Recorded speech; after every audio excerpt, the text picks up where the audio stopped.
Got Cliff Bars going to Cliff. No, Hey, okay, we're live now?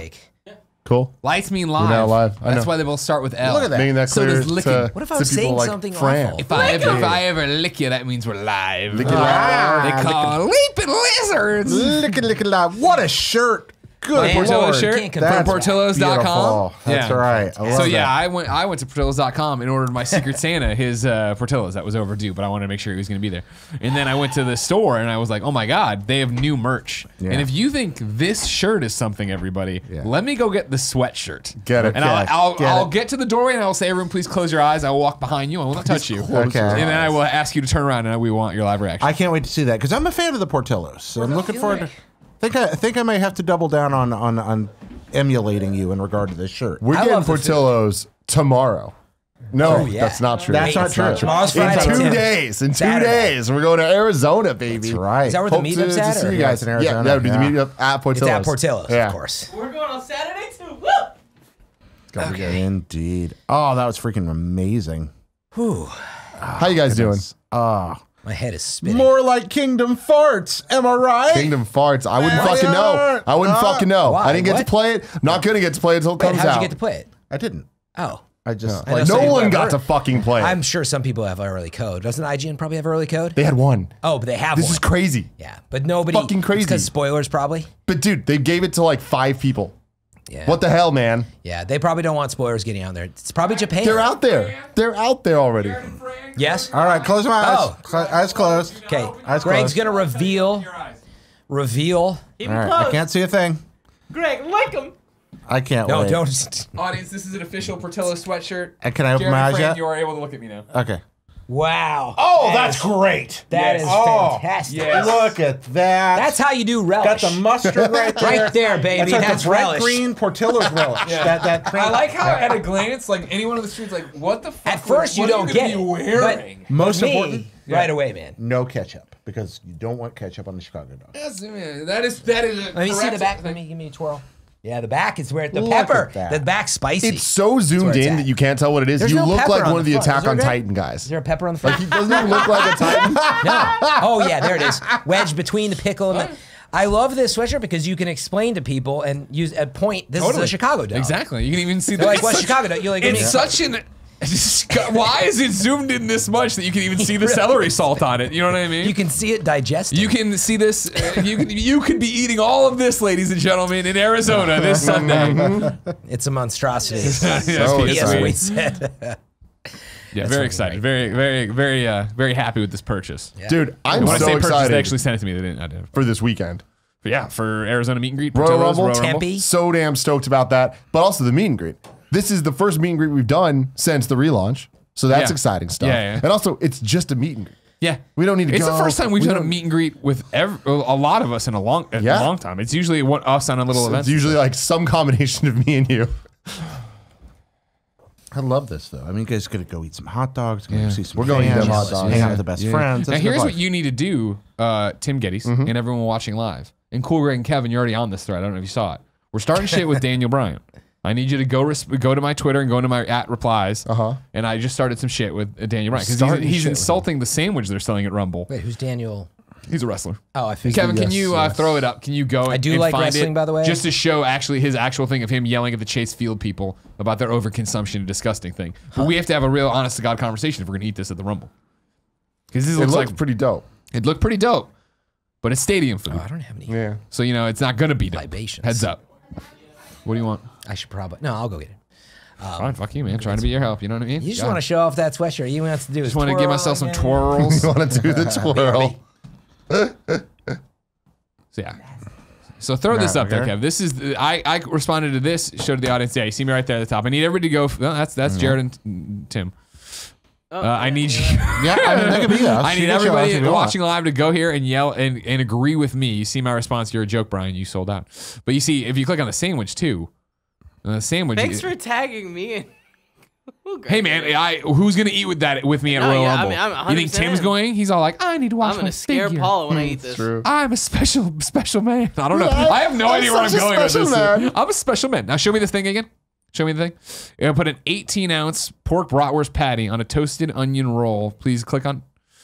No, you got to zoom in on the Chase Field post. That's where it describes the sorry, recipe. I didn't know It's what okay. you wanted me to. Yeah. All right, so we put an 18-inch pork bratwurst patty on a toasted onion bun. Then we added cheddar cheese, smoked bacon, crispy coleslaw, fried onions, and barbecue aioli. And then we topped it with fried mac and cheese wedges.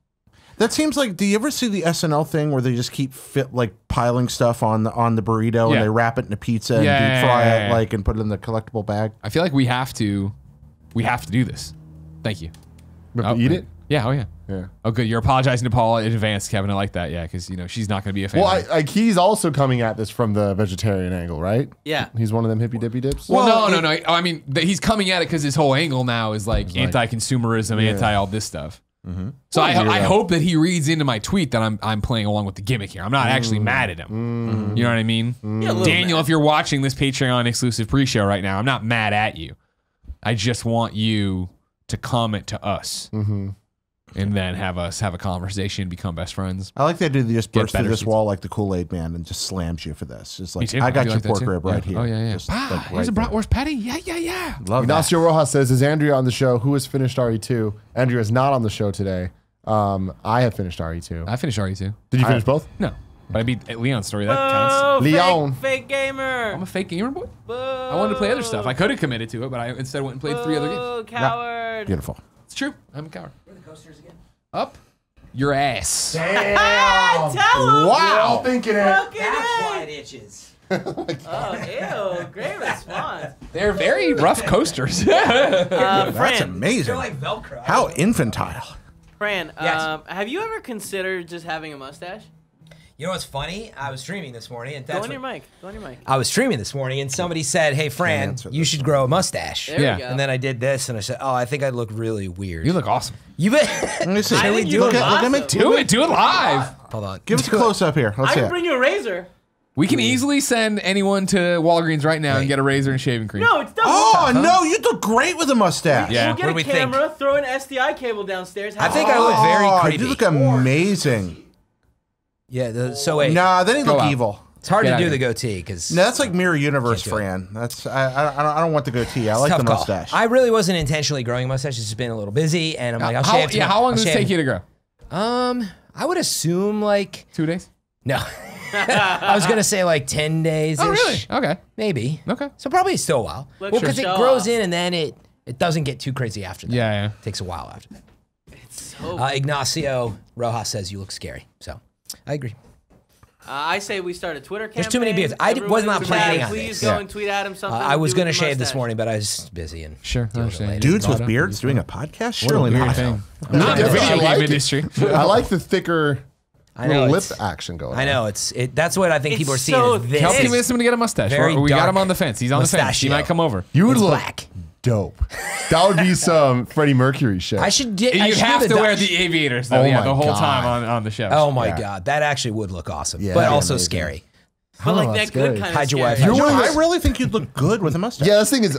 I feel like no one looks good with You a know what the mustache. fun part you about would look good with the a good mustache. news is like if right now I'm like, well, I could mostly just shave it and leave it for a few. And then, Yeah. See I don't what's know. up. I'd feel weird walking around with it. My father-in-law is Scary. one of those people that looks like good with a mustache. Yeah? Like, yeah. But he's like the manliest man alive. Like, he has like gnarled and grizzled hands. And throwing he's like axes, 6'4". catching them with his teeth. No, but like one day we're out target shooting and I'm shooting a bow and he's shooting a crossbow. And like course. the crossbow has a crank With a on it, laser right? beam. Okay. And this guy's like 70. And he reaches down and instead of cranking the crossbow, he just grabs He put his foot down on it. he just puts his foot down, grabs the cable, like Yeah. grabs the string, and pulls the 150-pound draw weight up casually, just and clicks it back. I'm just like, Oh yeah. I couldn't lift that weight if my life depended on it. And then he he's just said, and "Get to then- running, boy." And it would tear my fingers off. He's just like that. Yeah. He welds and he brazes and But I'll he, tell you like, one thing. skins animals. That guy can't play Ding Dong XL like he can, Jared. Nobody plays Ding Dong XL like me, except one guy. One guy. Yeah. Save it. Yeah, one guy. Oh, that's so You know, funny. not to bring you down. All of us. It is Don't bring me statistically down. true, right, that our testosterone is lower than our grandfathers and fathers before us, and like you just have a worse grip because of like we type all day and Maybe you know. for you, wuss. Yeah, okay, Kevin. I know you're such Kevin a goes strong home and man. grabs thing all night long. Fran, didn't But we it's have- true. Like it's in your DNA now. Wait, You're Fran, I'm totally fine. unlikely to have a grip like your father. Wasn't there something at IGN where I can deadlift more than my dad. I had that hand He's like 75. workout thing, Yeah. and I would use it at IGN. And then one day you were giving me shit, and I was like, "Take this baseball out of my hand." Yeah. and you fucking couldn't. No, I couldn't. That is true. I mean, it is honestly, Kevin is much stronger than you'd expect. Not that he doesn't look weak or anything, but he's naturally strong, right? Oh my god, I hate it. While we're here on the pre-show talking to the most dedicated of the kinda funny best friends, I'd like to let everyone know that I've been talking to someone on the internet recently. His name, Greg, be careful. Adam Nickerson. Oh, yes. Creator Adam of Nickerson. Ding Dong XL. We've been going back and forth about a bunch of stuff, but he dropped this on me last night. We were talking. One last thing, I'm absolutely blown away by the Kinda Funny community. Like, how the hell do you have so many kind people in one place? It usually doesn't work like that.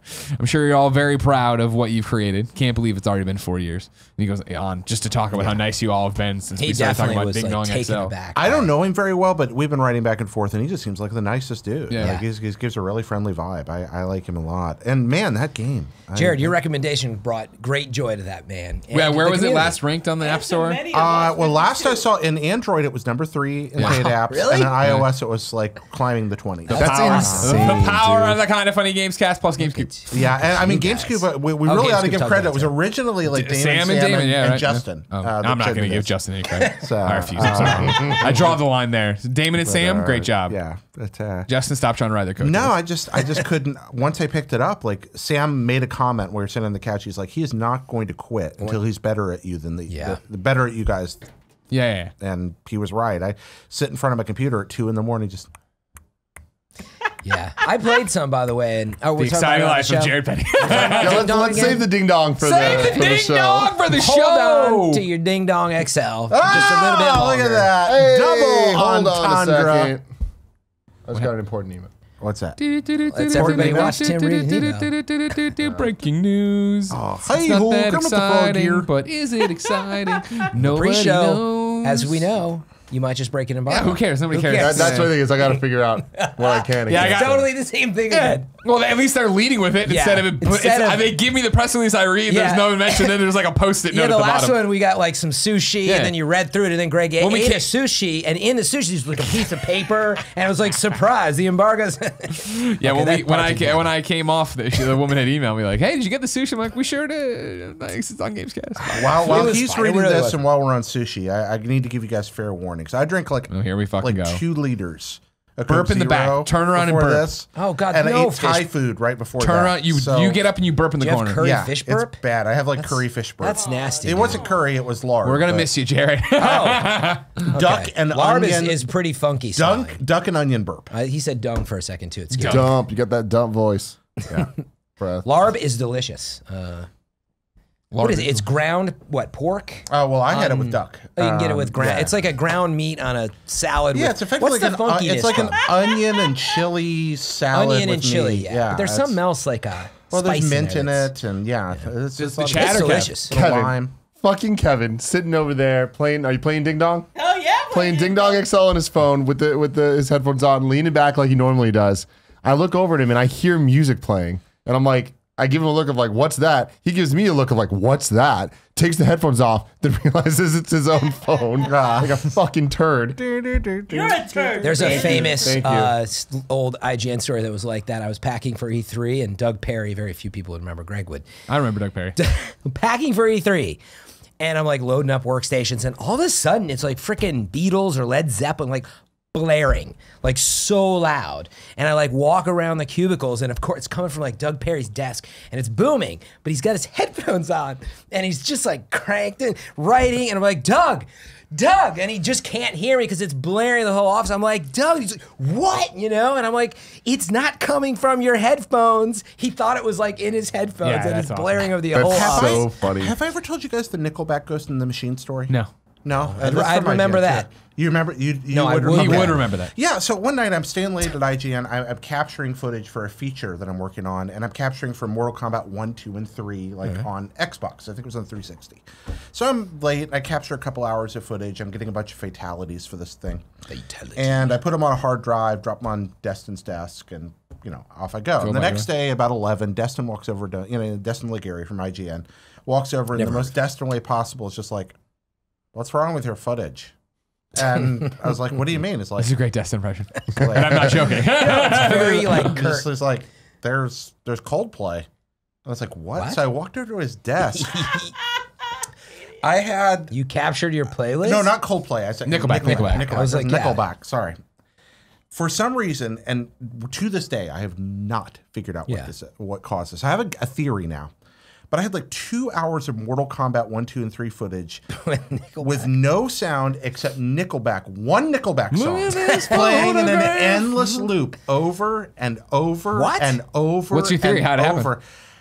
So we're You all were like, how listening does to it? it. No, I didn't have it on my computer. I even searched to see if it was like Legacy on my computer. Yeah. Not there. Don't like Nickelback. Didn't have Nickelback. Wasn't insult listening to Nickelback. music. Yeah. Wasn't listening to a streaming Relax. service at the time. My guess is that the old 360 that I pulled out of the closet. You remember that feature? Oh, yeah, the media There player. was one song That was- in the media player that it probably was is that what it was. song. And then it was playing, but for some And it reason was I on wasn't repeat, too. hearing it through my earphones, even though it was capturing into the feed. That's my guess. That actually makes a ton of sense. But I had to stay late You and hit play capture on 2 the more hours media. of Mortal Kombat because we had nothing but Nickelback Ghost in the machine. pretty good. You ever hear the time when I uploaded a podcast Beyond, but all it was a Beastie Boys song? No.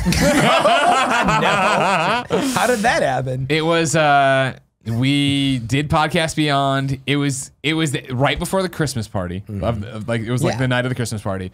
We did. It was something had happened. I you were forget what drunk. at this point. No, not yet. That Christmas Soon party after. becomes one of. The worst. Yeah, I think it might be the worst hangover I've ever had in my life, but that's a different story.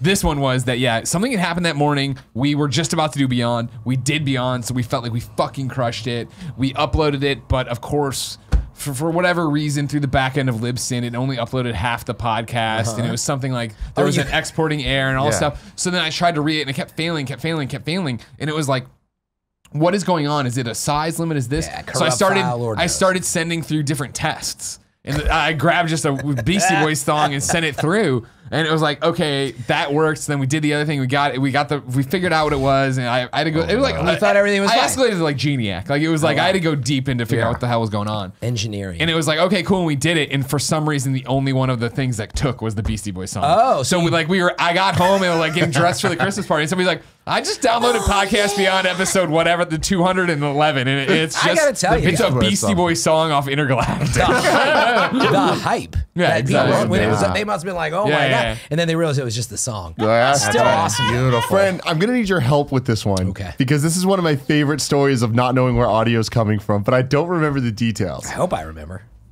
It was your desk at IGN. It was people fucking with This you. isn't the sound thing, is it? It is. Oh my God. It is. So good. That was the noise machine, I Yeah. think, right? It was, It was the a hamster. It was something that was a hamster. Wait, there's the penguin.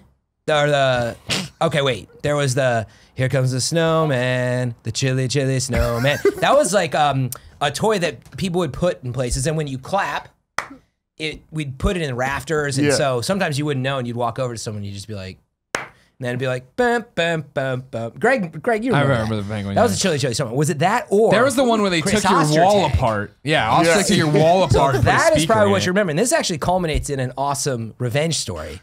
So Chris Ostertag used to be our tech guy, who's now in Austin at what's it called?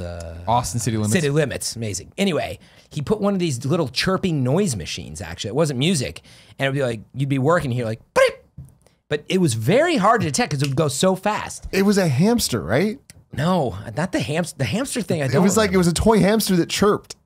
Oh, Not this Ostertag thing. That's you the one I maybe remember. remember. Maybe he hid it inside something. So they're basically. Oh God, I don't even want to tell the kind of funny people because now you're gonna do it to people. You can go on Amazon and buy. They're called like prank noise machines or something. They're like in Hallmark card size. They're just little things. Like I Yeah. could put one in the studio, and you can set different intervals. I'll kill So you it's for not. that. Yeah. So like you literally be working for an hour, and you just like you thought you heard it. Yeah, and that was the thing is I remember you're it played not with you forever. You weren't So sure if you long as actually there's- had it. It was driving me so nuts. And Chris Ostertag did many things to prank me. There were 3 things. I don't know what the third thing was. This was a group of one of them. Others included switching my keyboard caps, which I never look at them. Another one was he reversed the polarity of my speakers, which was a really good one because I'm really finicky with that stuff. And I didn't know it forever. And I said, is that pan wrong? And I just thought it was my computer settings. Long story short, the chirping almost drove me nuts. I mean, that was when I was working really late.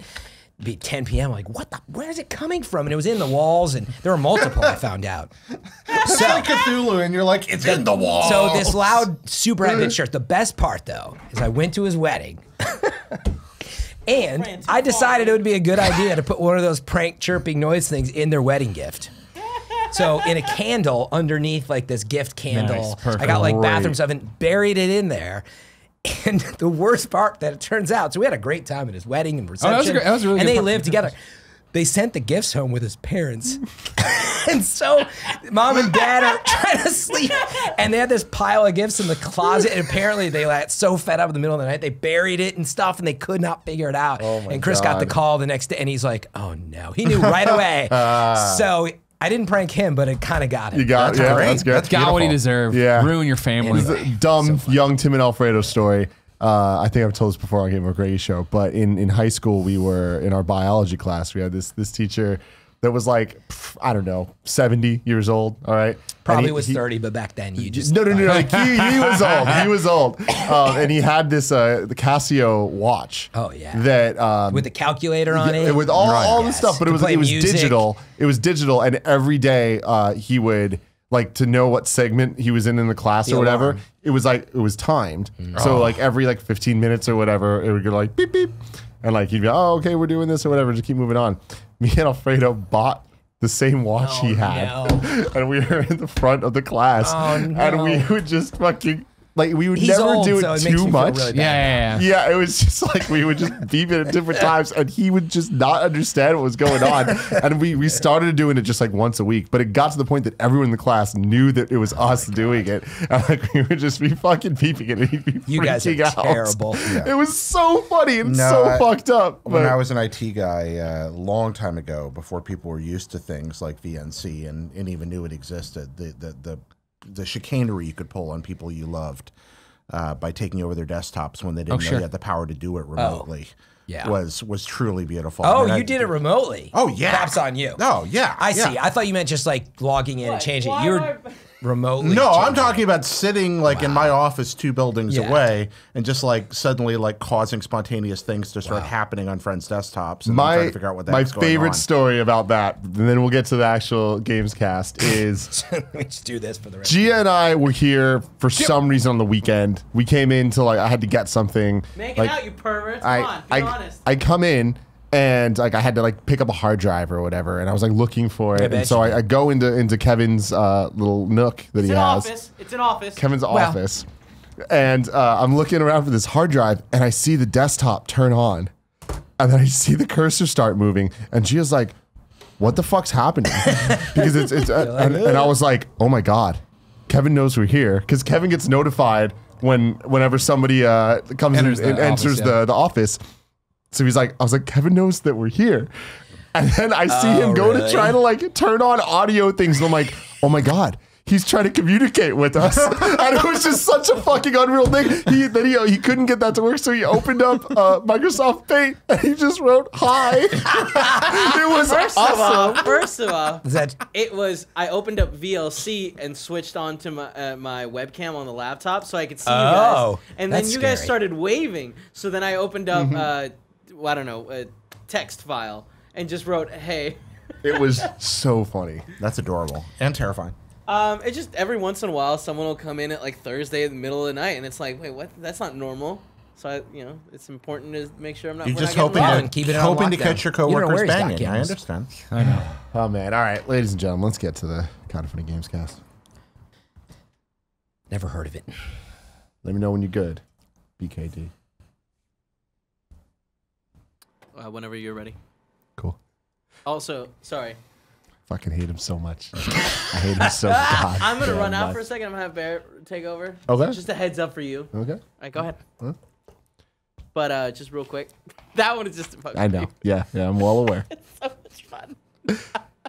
What's up, guys? Welcome back to the first ever episode 206 of the Kind of Funny Gamescast. As always, I'm Tim Gettys, joined by one of the coolest dudes in video games, Craig Miller. I have an all over print shirt, much Oh, like you Tim do. Gettys. If you're listening to the Wow, audio version of the You are show, doing yourself a disservice. yeah, get And on if you're YouTube. if you're not supporting us on patreon.com/kindoffunnygames, where you can get the pre and post shows and stuff like that. The pre-show was a fashion show of a hideous sweatshirt that I have that I love. Oh, it's amazing. You're not going to see it on this show. No, Only I on that- refuse to put it on, no That's matter right. how cold I get. It's No right matter here. how cold you Right get. here, though. Don't let him know. You can't let him know. And to my left right here, the Reverend Jared Petty. I'm out of here, losers. Oh my God, we'll get to that in a second. Rounding Wow. out the hair, Fran Mirabella with a like mustache What's up, situation best going friends? on. Facial People, hair it's situation. a full. No, but he always has that. The mustache is the standout. Yeah, it's the this star of the wasn't show. intentional. But everyone's looks saying good, do though. the mustache. Yes, You need shave to do the it- mustache. Should I do the Dutch? What? You know, What? Red Dead Dutch? No, just do it. You don't point? want to get fancy with the mustache. Start with just keeping it full, porn and then stash. take away. I don't know. Yeah, Like don't try to add to it. Start big, get littler if you like it. because the thing is, you're motto. very close to looking like a human representation of the devil. You know what I Really? mean? You got that look. Oh, I kind of got that. You know what I like, mean? you know, you're kind of like okay. you'd Yeah, get him fuck in a someone's red mom suit. Yeah, on cloven Halloween. feet. So Yeah, you're hocus kind of pocus, turning you me know? into Pacino. I feel it's a little. That's why you're thinking of it. Maybe. He played the devil, right? In, Touch, but don't taste. Taste, but don't enjoy. I love him. Exactly. He is chewing on the furniture in that Yeah, movie, and I such a- love it so much. Oh, I love that So much movie. nudity, Scarface. so much sex.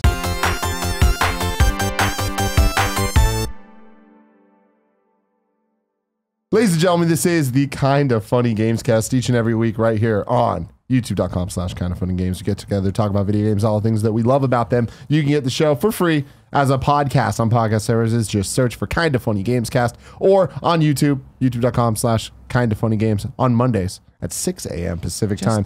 But if you wanted to get the show early, you can go to patreon.com/kindoffunnygames. Silver members get the show early. You also get it ad free. You get the pre-show, you get the post-show. The sweatshirt It's a great time. behind here that you No, can't. get you to don't get the see the sweatshirt. You sweatshirt. see the sweatshirt. Well, you don't What get a it. deal. Bronze people get to Your eyes participate. get This counts You for get to everyone in the behold game it. show. To witness Games it. daily with no ads. What a world. What a world, man. God, what a time What to be a alive. world. Before we get too far into this, Jared, Yes, you're leaving us after am. after Yeah, an what the- entire I just year got of here. being on this show. Why do you think I'm leaving? That's I've what I been fired, and replaced. That's what's Oh, happened that's right right. here. You always get I was everyone gets originally fired. fired from IGN, Yeah, along right. with everyone else Of here. course, of course. And Always now a joke. Greg's fired me from Kind of Funny. That part's 100% okay. true. Then Yeah. he's going to fire Tim. Then he's going to fire We're all Fran. fired. That's the big setup. And then he's going to fire himself. Yeah. And then he's going to go start some other thing. That's what's going to happen. Exactly. Kind of Yeah, fired. Exactly. Kind of fired. No, I figured I'd ridden you guys' coattails as far as I could again. So I'm off to bigger and better things. Now I'm going to take a writing job with a group called Free Association. You have not heard the last of me, definitely, but this is the last Gamescast appearance I'll be making Oh, this as is a last- I didn't know. regular, Yes, yeah. This is as the a last regular member of the episode. cast. Yeah, That's So why we asked you to bring your list of top 10 things you love about Jared. I got to. Not ask me. I would have misunderstood. He would have anyway. misunderstood it anyway and brought Here's the something thing I else. like That's about true. Oh, the only other Jared I can think of is that pedophile. Like, I was No, gonna say, like, here's the no, other things. That no. Jared Kushner. There's a non-pedophile Jared.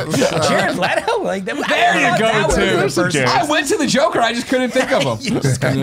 None of these are favorable. And Hey, you're the top of the Jared. Top 10 Jareds. Yeah. Jared Leto, I guess we go so-called life. He was pretty awesome. Yeah, he was I like awesome. that. But yeah, I got a pretty groovy new full-time gig, and that's requiring me to rearrange a lot of the content I make. So this is one of the things that has to go. We're super proud of you. It's a cool thing. I'm excited for you to talk about. I'm you. really Very, excited very about cool it. stuff. But it's sad that you're leaving this, but then you'll be back, I'm sure, Yeah, occasionally. I certainly hope so. But you just won't be a full-time member. Yeah, I'm just not a Full-time, part-time. member of the cast full-time right now. Gamescast. Fortunately, Fran Mirabella is already twice the man I am, so he can fill both of these chairs with a single butt. And Wow. I'm really impressed by that. Two cheeks, put them to use. Yeah. Now, one thing I haven't had a chance to talk to you gonna about miss you. yet. I just want your permission on air. This popped on the subreddit today. Now, because as we're recording, you is when you announced, right?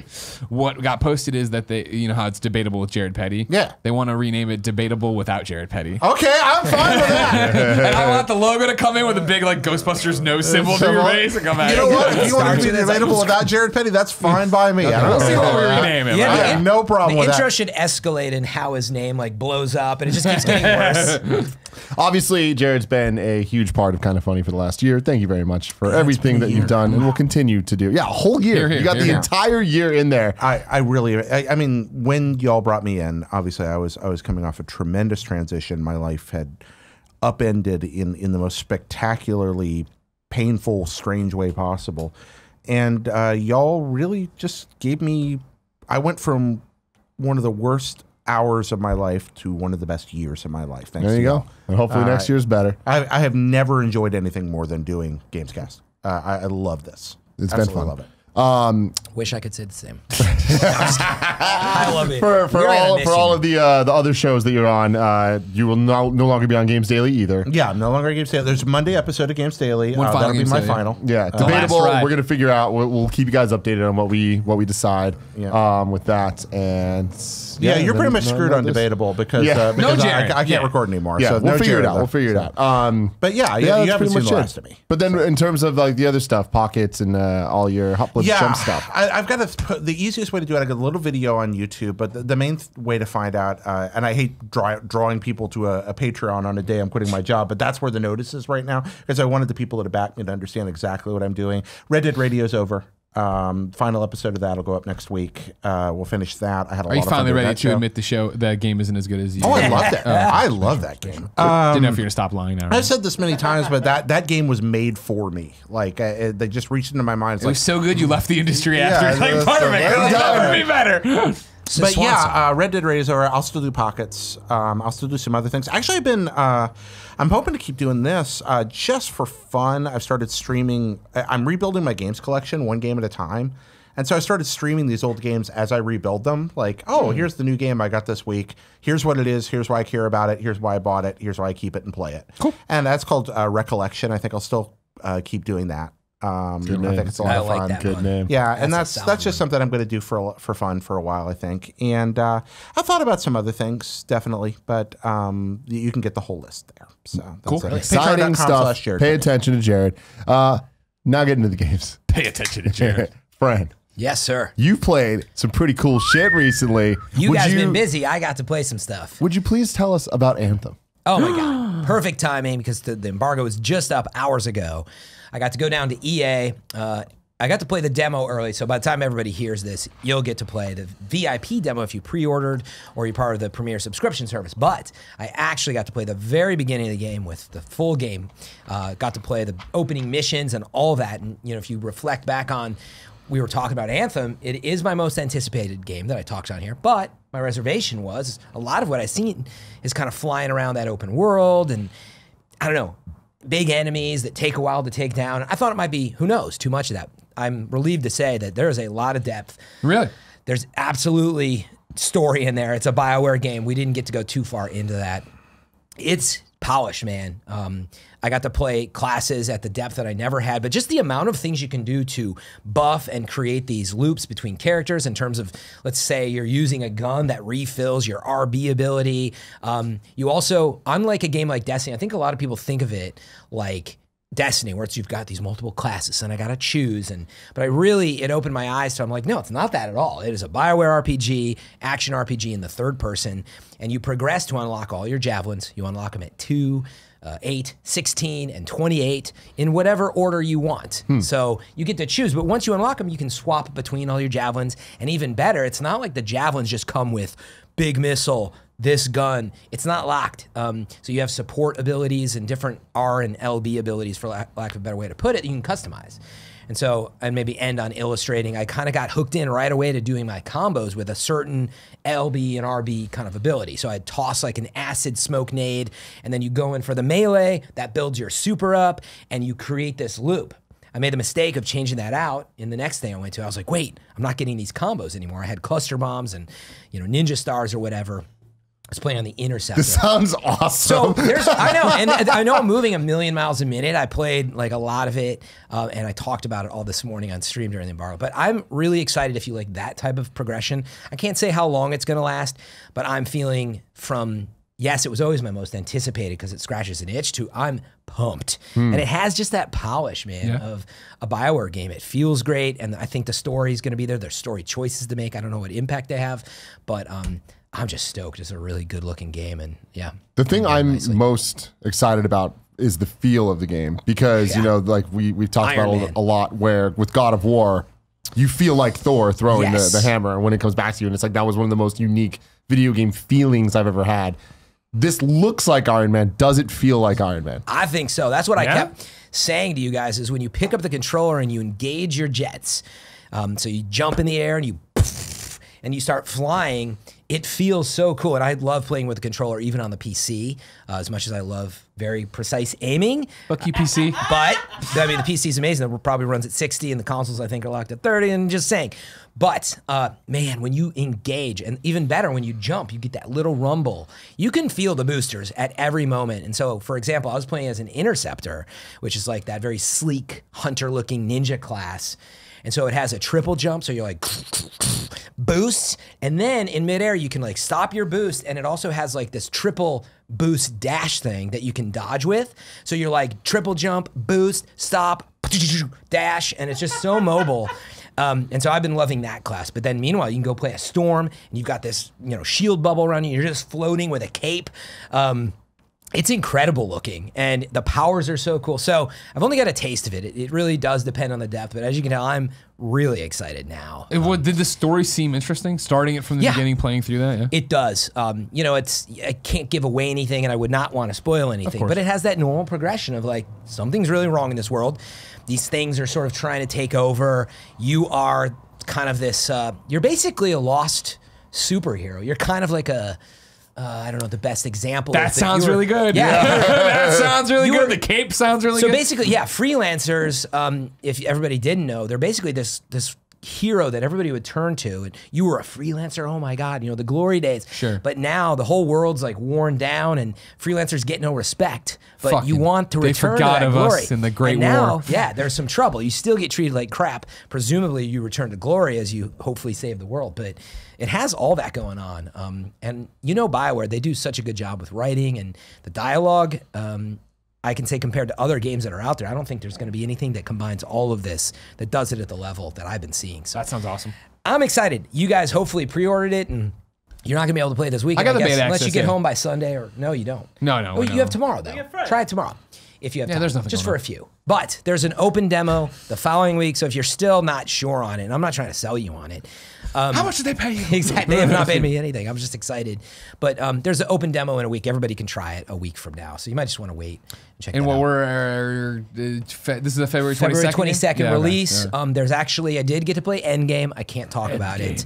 So that's when you're really leveled up and have some more powers. We can talk about that in a Gamescast in the near future. Cool. You were talking about how you thought the game was going to be a lot of big enemies and not so much like little small ones. Was there small enemies Oh, around? there's tons of small enemies. It is that, but meaning I played more interiors. I played just more variety. And so again, It looks more than what we've seen. yeah, There's more to it than that. I played legitimately, I guess, the game from start to where they made me stop for a good couple hours, you know, because I had to stop, ask questions here and there, and I spent probably 30 minutes customizing my javelin. Oh my God, by the way, if you like customizing, Yeah. you're gonna love it. I saw today Mike Gamble tweet out, like, if you play the beta, you get this blue skin or whatever first. Maybe it's a vinyl or something. Yeah, vinyl. That's It's what a you call vinyl. it. Yeah. Those are stickers you put on top. Looks so, hot. Yeah. So That's yeah, awesome. Blue. Yeah, in I'm my in. yeah, so I have a bunch of footage up. You can actually look on my Twitch channel, twitch.tv/FM3_. But I have my character, which I spent all this time customizing, and I'm playing Fran, with you other only have characters. 30 minutes of this demo left. You're like, I'm almost there. You know what's sad is I was playing with a bunch of other characters, not as many. Well, they were smarter. They just went to play the game, but I had to customize. But you can do a lot. Everybody's going to ask, can you have microtransactions, and are they there, and is it a danger because it's EA? Look, I don't know how far they take it. I think BioWare's been pretty smart and transparent, so that a lot of it's just vanity. But you can buy stuff. I don't know what the store is going to look like, and even if I did, I couldn't talk about it. But you're going to be able to buy some cool stuff too, I think. So I'm digging it, man. This feel. But Now, this is the first time someone's talked about it, and I've been excited about it. I think if you like that style of game, man, because I know you like Division, I just can't imagine you not liking it. See, I don't It's like got- that style of game. Yeah. But this has so much going for it that I'm like, I'm gonna give this one a shot. Yeah. Like And- Division, Destiny, all that. It's like that If sounds this too game big for can get me. you to play, Yeah. like this game, if you can stick around for a game as a service, I'll be blown Me too. fucking away. Me too. But like, this just sounds so fucking cool. And maybe I'll end on that. I would say that some people might be worried. They're like, I don't want to think about changing all my components out, and I unlock 6 components and blah, blah. It's definitely, you can still just play and have fun. You don't have to think about all that stuff, and you still get the story and the feel and just hop in your javelin and unlock stuff. You don't have to worry about that stuff if you don't want to, but it's there for the people who want to go deep.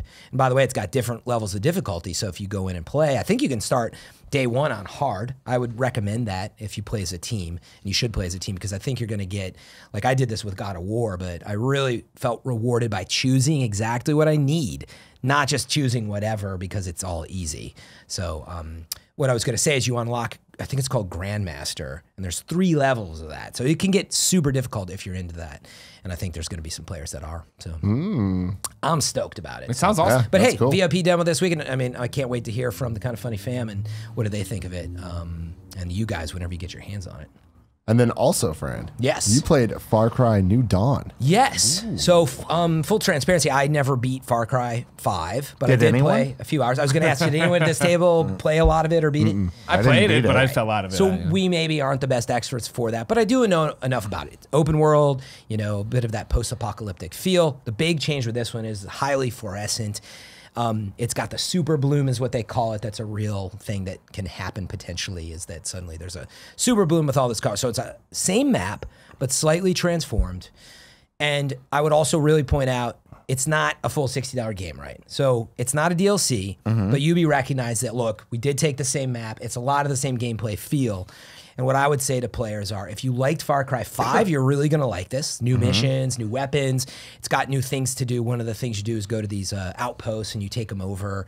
And they can go multiple levels of difficulty, and you're basically scavenging ethanol, which is how you upgrade your camp and all that stuff. So is it Far Cry 5.5? Is that That's kind what of everybody's okay, calling it. yeah. And it's funny, that was happening a lot in my chat. And I was like, look, that's accurate. I feel like when people say stuff like that, though, it's a negative connotation. And I think it's a good question for you guys. Which would you rather have? And why? You know, it's like, release a game that is, oh, it's pretty samey. I kind of got my feel of it. Yeah. Or would you not have that at all? So it's $40. And I think that's the way to look at it, is if you liked it, it's there for you. Have they iterated on it? My problem with Far Cry 5 was this. It would be the idea that traversing Hope County and exploring all of that, I liked the moments of it, but the time between, I remember feeling so punishing of people finding me. Of like, I'd be on the run to There's the mission, always people and there was around. just millions of patrols, and it was like, all right, guys, fuck, I just am trying to get over there. There is definitely, at least I didn't run into it where they put a stop on me, but they were all over the place. Like there's people chasing you still, Yeah. like pulling up in trucks when you're like, I'm trying to make it to the next spot. Yeah. But they do have some fast travel in there. I assume that was in 5. And I didn't mean 5.5 as a pejorative, by the way. I know that some Yeah, folks I have. just but wanted to point it out. And I think that's fair to say. I think when I hear 0.5, I think D&D 3 versus D&D 3.5, and that's just a vast improvement. You know, you end up at a place where you take something, refine it, make it more fun. Is this a glorified DLC, or is this a refinement that smooths some of the edges off the game and adds new material that really makes you want to play? Is a fair question, which is why I asked the opening. I was like, I didn't play through all of 5. So I think they definitely learned some lessons. So you're going to see that in the traversal and maybe a little bit of some of what you said. They're probably just having a little more fun with it because, you know, it is kind of just a fun sequel like they've been known to do with Far Cry. Yeah. But I don't know if they fixed. Someone was asking about how the bosses work, for example, and I didn't get that deep into it. So I don't know how they tune that. You're gonna have to wait. I'm gonna go back and play a little bit more of 5 so I can maybe answer that a little That bit. oily sunglass man is back, right? You talking about Father? Yeah. Yes. Yeah. So, oh, by the way, it takes place some 20 years later. They do tie it together a little bit. You delivered a baby in the game, and she's actually part of your camp now, grown up, and so there's a little bit of tying in the story. And this is a sequel to one of the endings, right? That's what I don't know either. is Yeah, if it's only from what one I of the understand, endings. spoiler alert, one of the endings, like father That's sent off the a one. nuke. and No, that started the this, Game Awards kind of spoiled that for you. I Yeah. think. Gotcha. Yeah, you don't have to worry about that. I just figured there's nukes all over that world. But Also true, man, just like our world. you don't, Also, no, when you blow a nuke up, you can't walk around in the same spot 20 and a lot of people ask too, you don't have to play 5 to get into this. So that's the thing. Like if you like this style of gameplay, open world, taking on these missions and quests, driving whatever across the world, and a freaking giant boar comes out of the woods and you can stop. It's a little like Red Dead in that sense, right? But it's the first person shooter gameplay that Far Cry's, you know, been known for. I think there's a lot to enjoy, but if you've never been into it, yeah, I wouldn't say, oh, you have to play it. Sure. Now, Just I more didn't is play, more. I didn't play the final, so I can't really comment on that. I haven't played enough. You know how I am about that. But I think if people liked Far Cry 5, you're absolutely going to like what they have to offer. And yeah, it's not a full $60 game, so we'll see if it has enough content to make it worth it, that it's hopefully not just a DLC that was overpriced. Nobody would want that. It Yeah. seems pretty big to me. This seems like ever since it was announced, I thought it was a weird game because it being this weird place where it's not DLC, but it's not like a full sequel. Yeah. Which is like, we have those games now, so it's not like that's weird. But what's weird to me is the look of it and how similar it is to I mean, it is the same map 20 years later. to Rage. Rage. Oh, that. And like that's the thing that I'm like, this feels, and I know video games aren't made this way. It's not like, oh, let's just beat them to it. Like there's been a lot of development and stuff, but like this more so than a lot of other things like that feels very reactionary and very like, hey, we got to get this out now, and it's like it seems like it's going to be the better version just from what what I've heard Better than Rage? so far.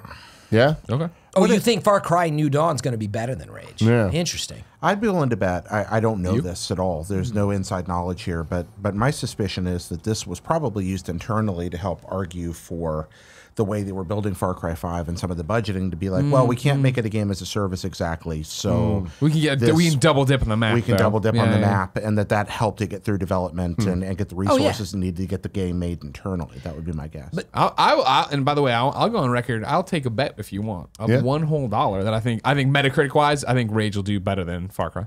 I was going to say it definitely has the potential to do that. Yeah. I've played it. I can't talk about it yet. Yeah. But this, so son I would of a offer bitch. some You commentary son on it that does not relate to the specifics on that. But you got to remember a couple things. Okay, yes, the style of it artistically, I think the vibe is there. Post-apocalyptic. It's got like this pink neon. I don't know if that's coincidence or it's honestly just like trends and Yeah, design. trends. I would think. I don't think anybody's copying each other. but- I think it's just. But I mean, trends. what's weird about that is like the trend is those two things. It like is. Post-apocalyptic really close. with neon pink and blue is like such a weird, like that's not True. a trend otherwise. But right? trends- Pierce Brosnan and Tommy Lee Jones both had to deal with volcanoes at the same time. Exactly, All right? We both- exactly. the But big- But I would point out, I'm like, okay, but Cyberpunk's out there. They all just steal from that. So Yeah, but cyberpunk is that is a trend. That is something that like Yeah, Blade the Runner, like Blade Runner. there's already a archetype of what that looks That's like. true. Seeing these two games, you're like, this is like oddly similar. But that's what I want to point out. Far Cry New Dawn is just this farm world, built on this super bloom, and it has like the pink and the graffiti, but it's not a high-tech cyber whatever. Rage is. And so actually they're very different when it comes down to it. When you go in Rage, you'll see it is very much closer to cyberpunk than it is what Far Cry is. But they do share this like, you might have a gun with a wrapped, pink cloth on it. Post-apocalyptic too, right? Yeah. And that goes back to Mad Max. you Yeah, know? I'm leaning into whichever game has more assless chaps and silver hockey masks. That's Rage, probably. That's what I'm thinking. But they're very different actually when you put, like, it is just this open, almost country feel still in Far Cry. And Rage is not. That is your true post-apocalyptic, cyberpunky world. It's got like these, it's very, actually Mad Max is where Rage probably drew a lot of it. I just think to Actually, your point, didn't- Tim. Didn't the Just Cause developers, didn't they do Mad Max a long time ago? And Yeah, that's- it's not that a long was it. time ago. Even Metal Gear year. Yeah, but when that was it. Like, I mean, that's what that draws on more than And I think, and that's the thing is, I think you're just seeing more and more, or you had been. I mean, everybody loves post-apocalyptic games. They love open world games, but we have had Fallout 4, we have had Mad Max, we have had et cetera, et cetera. But I think that you get to here now, and it is, well, what do we do differently? Let's make it not brown. Let's make it colorful. I know that you think you've got the market cornered on neon blue and neon pink, but those are popular Nick colors, does, to right? be Yeah, fair. Yeah, John Ryan always liked to, from IGN, liked to champion Mad Max. He felt like that game never got the fair shake it deserved. Oh, you And mean I Game of the Millennium? and I think a lot of people looked at that internally and went, yeah, something very good happened here. There is some water to be drawn from this well, but we're gonna have to dress it up a different way. Yeah, I mean, end of the day, you were right that stylistically they're too close, and I think that's why you see the games are releasing at different times. I think Rage is in April or something, or March or April. It's out there. It's definitely March or April. Kind of. It's definitely March or I'm April. always- Fran says, and then grimaces. Well, it's funny. I have the Tim's on it. I have the date April 23rd in my mind. Oh Getting no, that close to my day's birthday. gone. May 14th. There it is. Oh, it's May. Very May close. So a 14th. little after Days Gone, which I think Sure. is April 23rd. Getting off track. But I was going to say, what you will find with Rage, to remember, that's another ability-driven game. So very different from Far Cry game-wise. But you're right, stylistically, sure. I mean, there's some ties. I'm interested in the Metacritic thing. Like I feel that It's on like Donkey Kong. like if I was to predict, I would think that Far Cry, because it's a smaller game being marketed that way, I feel like it's going to hit the 80s range, like a little over You think 80. Rage is going to be below 80? I think it has the potential to in a way that I don't think Far Cry Why do you does. think that? Just from what I've heard, But from the so far. gameplay. Well, Yeah, exactly. just from like what we've seen of it, and like just the kind of like meh reaction so far to it all. Again, I haven't played it, so we'll see. I couldn't comment but- on that, but I'd say if you look at what it is, right? Rage was originally developed by id, but Rage 2 is developed by the Just Cause folks with Avalanche. their engine. An Avalanche. So it's actually more in that world. Good and they're- engine. Yeah, it's awesome. Exactly. Kevin loves Just Cause. See, my thing with Rage 2 is I think there's, I think Rage 2 is unquantified. You don't know what to Exact- expect that's from what I that was getting game. at. So I think expectations are low for it. Far Cry, I think, it's $40. yeah. It's a $40 on the same map, kind of like Primal. I feel like people have their expectations set appropriate. I think that's going to be a harder hurdle to get over. That's going to be a hard sell just to have people come out and buy a big new chunk of a game that nobody ever finished. I mean, And that right is there, the thing there too. Is like Far Cry 5 was definitely not the But you don't have to finish favorite it. of the I think that's where they're franchise. going. No, but I think it's more the idea of like, I didn't not like Far Cry 5. Yeah. I think I'm like everybody else that I played it for a long time and I was like, oof, Yeah. this is going on. Oh, something else is happening and moved on. It feels like even Nick, who was like super Far Cry 5, he never beat it. He went really, really deep. Yeah, I like, think do you need to come back to the world? And it's like, so that's my idea of like, we have another Far Cry and it's Far Cry 5's map. And I feel like, well, I never really beat Far Cry 5. Maybe I should go back and finish that. And then that'll not happen. Hope County was the one part of Far Cry 5 I didn't care about. Like I really enjoyed that the gameplay systems and mechanics they created, but the cult thing, who cares? Just give me something else to kill, and I don't need to go back. And that's where I was going with talking about Rage 2 being developed by Avalanche and all that is they have more to lose. Like it's not developed yet. It's not been out the door. It's a brand new way to use that engine. They're working with it. So like Far Cry, we know it works. And that's what you were saying. It's like, but do I need more of it? So I think Rage is more exciting in that way. But yeah, of course it's got more to lose. What if whatever I mechanic guess doesn't that's work? all my point Yeah. is that there's a chance it's going to be bad. it's a Whereas I high feel like stake. with Far Cry, it's like You we know, know, it's a we know no quantity. exactly what Yeah. we're going to get. Gotcha. With it. It plays fine. We already know that. Well, I'll Rage, enjoy I don't my know. $1 May. We'll see, dude. In May. I can't wait. May. All right. Now I want to talk about it. Resident Evil 2. Resident. My game of the year so far. Of course. But like jokes aside, man, I am What a so game. surprised. I beat both. You guys both I finished did it? Claire A and then Leon B. I did Leon first, and I'm in the middle of my second run with Claire. This game to me is such an accomplishment. I feel like we have never seen a remake that accomplishes as much as well as this did. Last year, I loved Shadow of the Colossus. I thought that was a great example of how to do a remake and still nail the atmosphere and still nail what made the original one special while also improving issues that the original had, like with some camera issues and like just controls specifically, where I feel last year Shadow of the Colossus was the best version of that game. Oh, sorry. I was... Just breathing. No, I was going to ask. I always feel so bad interrupting No, people. go for it. And all I did was breathe and he stopped talking. Can you set it up for people? Is this just a pound for pound remake with beautiful graphics or is it totally remixed? It's totally, not totally, Yeah. but it is not that. It is not. This not a is remaster. This is it's definitely not a Exactly. remaster. This is very different than the remake one, which was a bit more And one Shadow for was one. more like that too. That was more 1-to-1. Yes, this is kind is of not. taking that and like just going even further with it. And the reason I think it's so good is it is a modernization of Resident Evil. We always talk about like old games and our nostalgia for it and how we kind of filled in the gaps playing it, where it's like, oh my God, it was so good. But if you played it now, you're like, ooh, like there was a lot of issues there or whatever. But it's like when you want to remake, it's weird because there's that push and pull of like, well, I want it exactly the same, but I actually want them to make something that plays how I remember it playing. This does that more than I've ever seen done before because it takes the characters, it takes the story, it takes the look, and I think that it is better than my memories ever were. And that's never been done for me before with a video game where it is better than my nostalgia. Is this the scariest video game you've played? I'm really curious about that. I'm going to say yes because it's consistently scary. Wow. And I would say before that, Fatal Frame 2 was the thing that like fucked me up.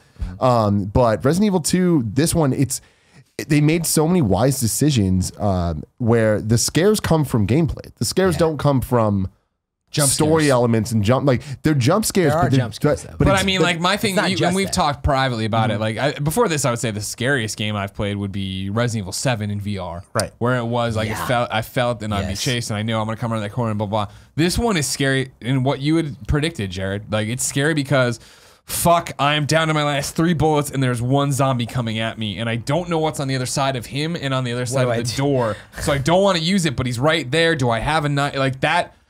all those like second to second decisions, those nanosecond firing off of what to do and how to handle that one thing. This game made zombies scary. It made normal, low level bad guys. Every single one felt like a threat throughout the entire game. Even when I 13 hours in beating the game, they still felt like a threat because it's like, oh man, I don't want to waste my shotgun on this enemy, but I'm not sure if I can run past it. They introduce new enemies at the end. I'll run around. Oh, he grabs me. Fuck. And it's not like he's doing something crazy. He just grabs me and he's a one-hit kill. I'm not getting gnawed on. I'm getting killed. Okay, crap. And then you start engaging like, man, he takes a lot of bullets. And then it's like a whole new level of like, fuck, how am I going to get around this? Yeah. And that's the thing about it that I think I find so refreshing, so amazing. One of the reasons I love it so much is that this... And I'm doing a quick head check. This is the most survival horror game I've played since Dead Space. Like and that's the thing. If I put it, I think it's more survival horror. It is Dead Space, and that's the coolest thing is that we all played Dead Space and we're like, oh my god, this is what we remember Resident Evil being, but it actually is. I feel like this goes a step above because the resource management, unlike any other Resident Evil I've ever played, doesn't feel like it's getting in my way. That's what I was gonna ask. It feels like it's a feature. Yeah. And it's like you're constantly thinking, and it's like they're always giving you just enough ammo to make you feel like you don't have enough ammo. But you do though. But you always do. Yeah. And like every time I feel like, oh man, I might have just fucked myself. Yeah, do I make handgun ammo or do I make shotgun ammo? Fuck. I have to make that choice right now. Whatever I do, I think it's gonna be it's so cool. And because the way that the camera works, and because like going back to like, is this the scariest game? When these zombies are coming at you, just the way the camera moves is so impressive because when you see the zombie coming at you and it's already just kind of like unnerving. But if it gets too close to you and it's hard to tell where that kind of hitbox when it is, will grab you. Yeah. It jumps in and the camera like gets so intense and it's so claustrophobic where I've never experienced that in a third person game before. Like this game just has made me feel things that I haven't. Okay, that's the most exciting part of all for me to hear because I've really, really been hoping this turned out as well as it looked like it was going to.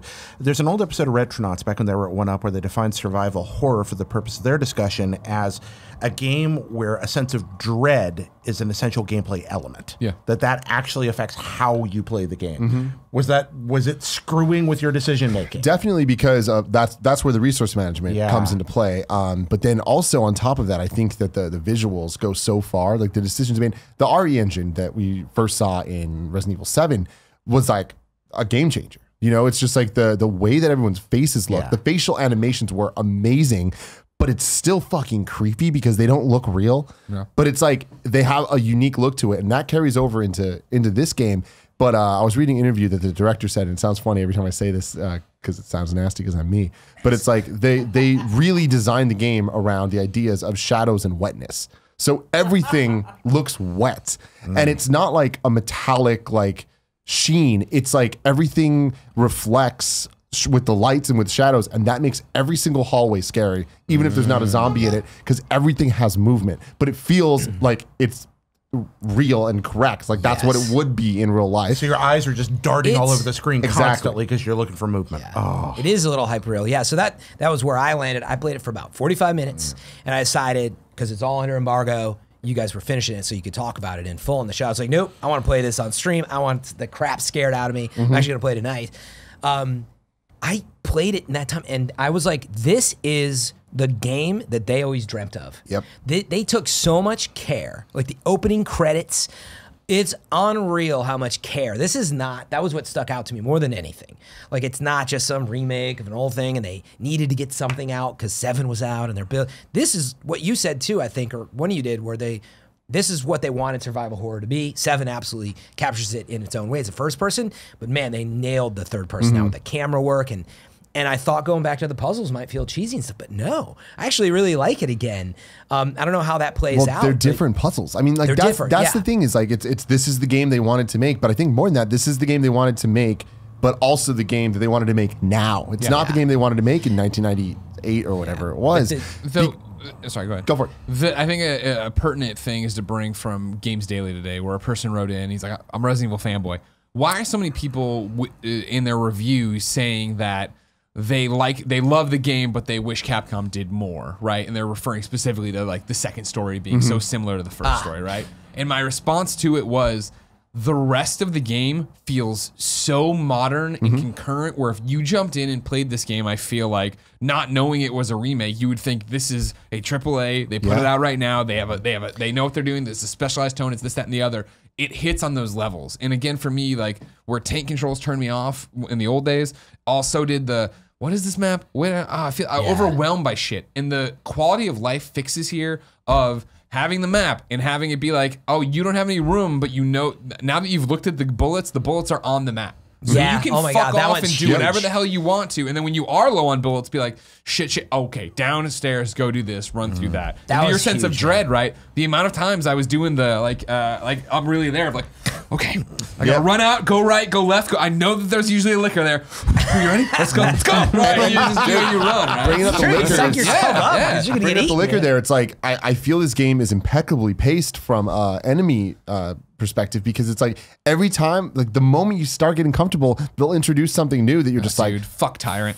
and that's the thing, the Tyrant, where it's like, it's not spoilers because like, He's people been around, right? Yeah, we know that, but like the way they handle him in this game, it's like every single time that song starts playing, you and hear it starts those getting footsteps. louder and louder. I'm like, fuck! Is Mr. X following Leon in this one as well? Because in the original you only get that in the other scenario. It's both. Okay. It's and it's because that is a change in the game that I think improves it from and what it I've heard. does. And so that's my thing is we've talked about the gameplay, we talked about the puzzles, which again, like these aren't the same puzzles from the original game, but they're like inspired by like, okay, they're Resident Evil style puzzles, but what if we made them today? And like they're always interesting, and they're always, you know, you're like, what the fuck is this, until you get it and it clicks. Oh, dude, when it clicks, and that's what I mean, the thing about the game, right? Of just like, all right, starting to mark the doors on the map automatically by jiggling the handle. Oh, I need the clover key. All right, whatever. Oh, you need a crank thing. Okay, whatever.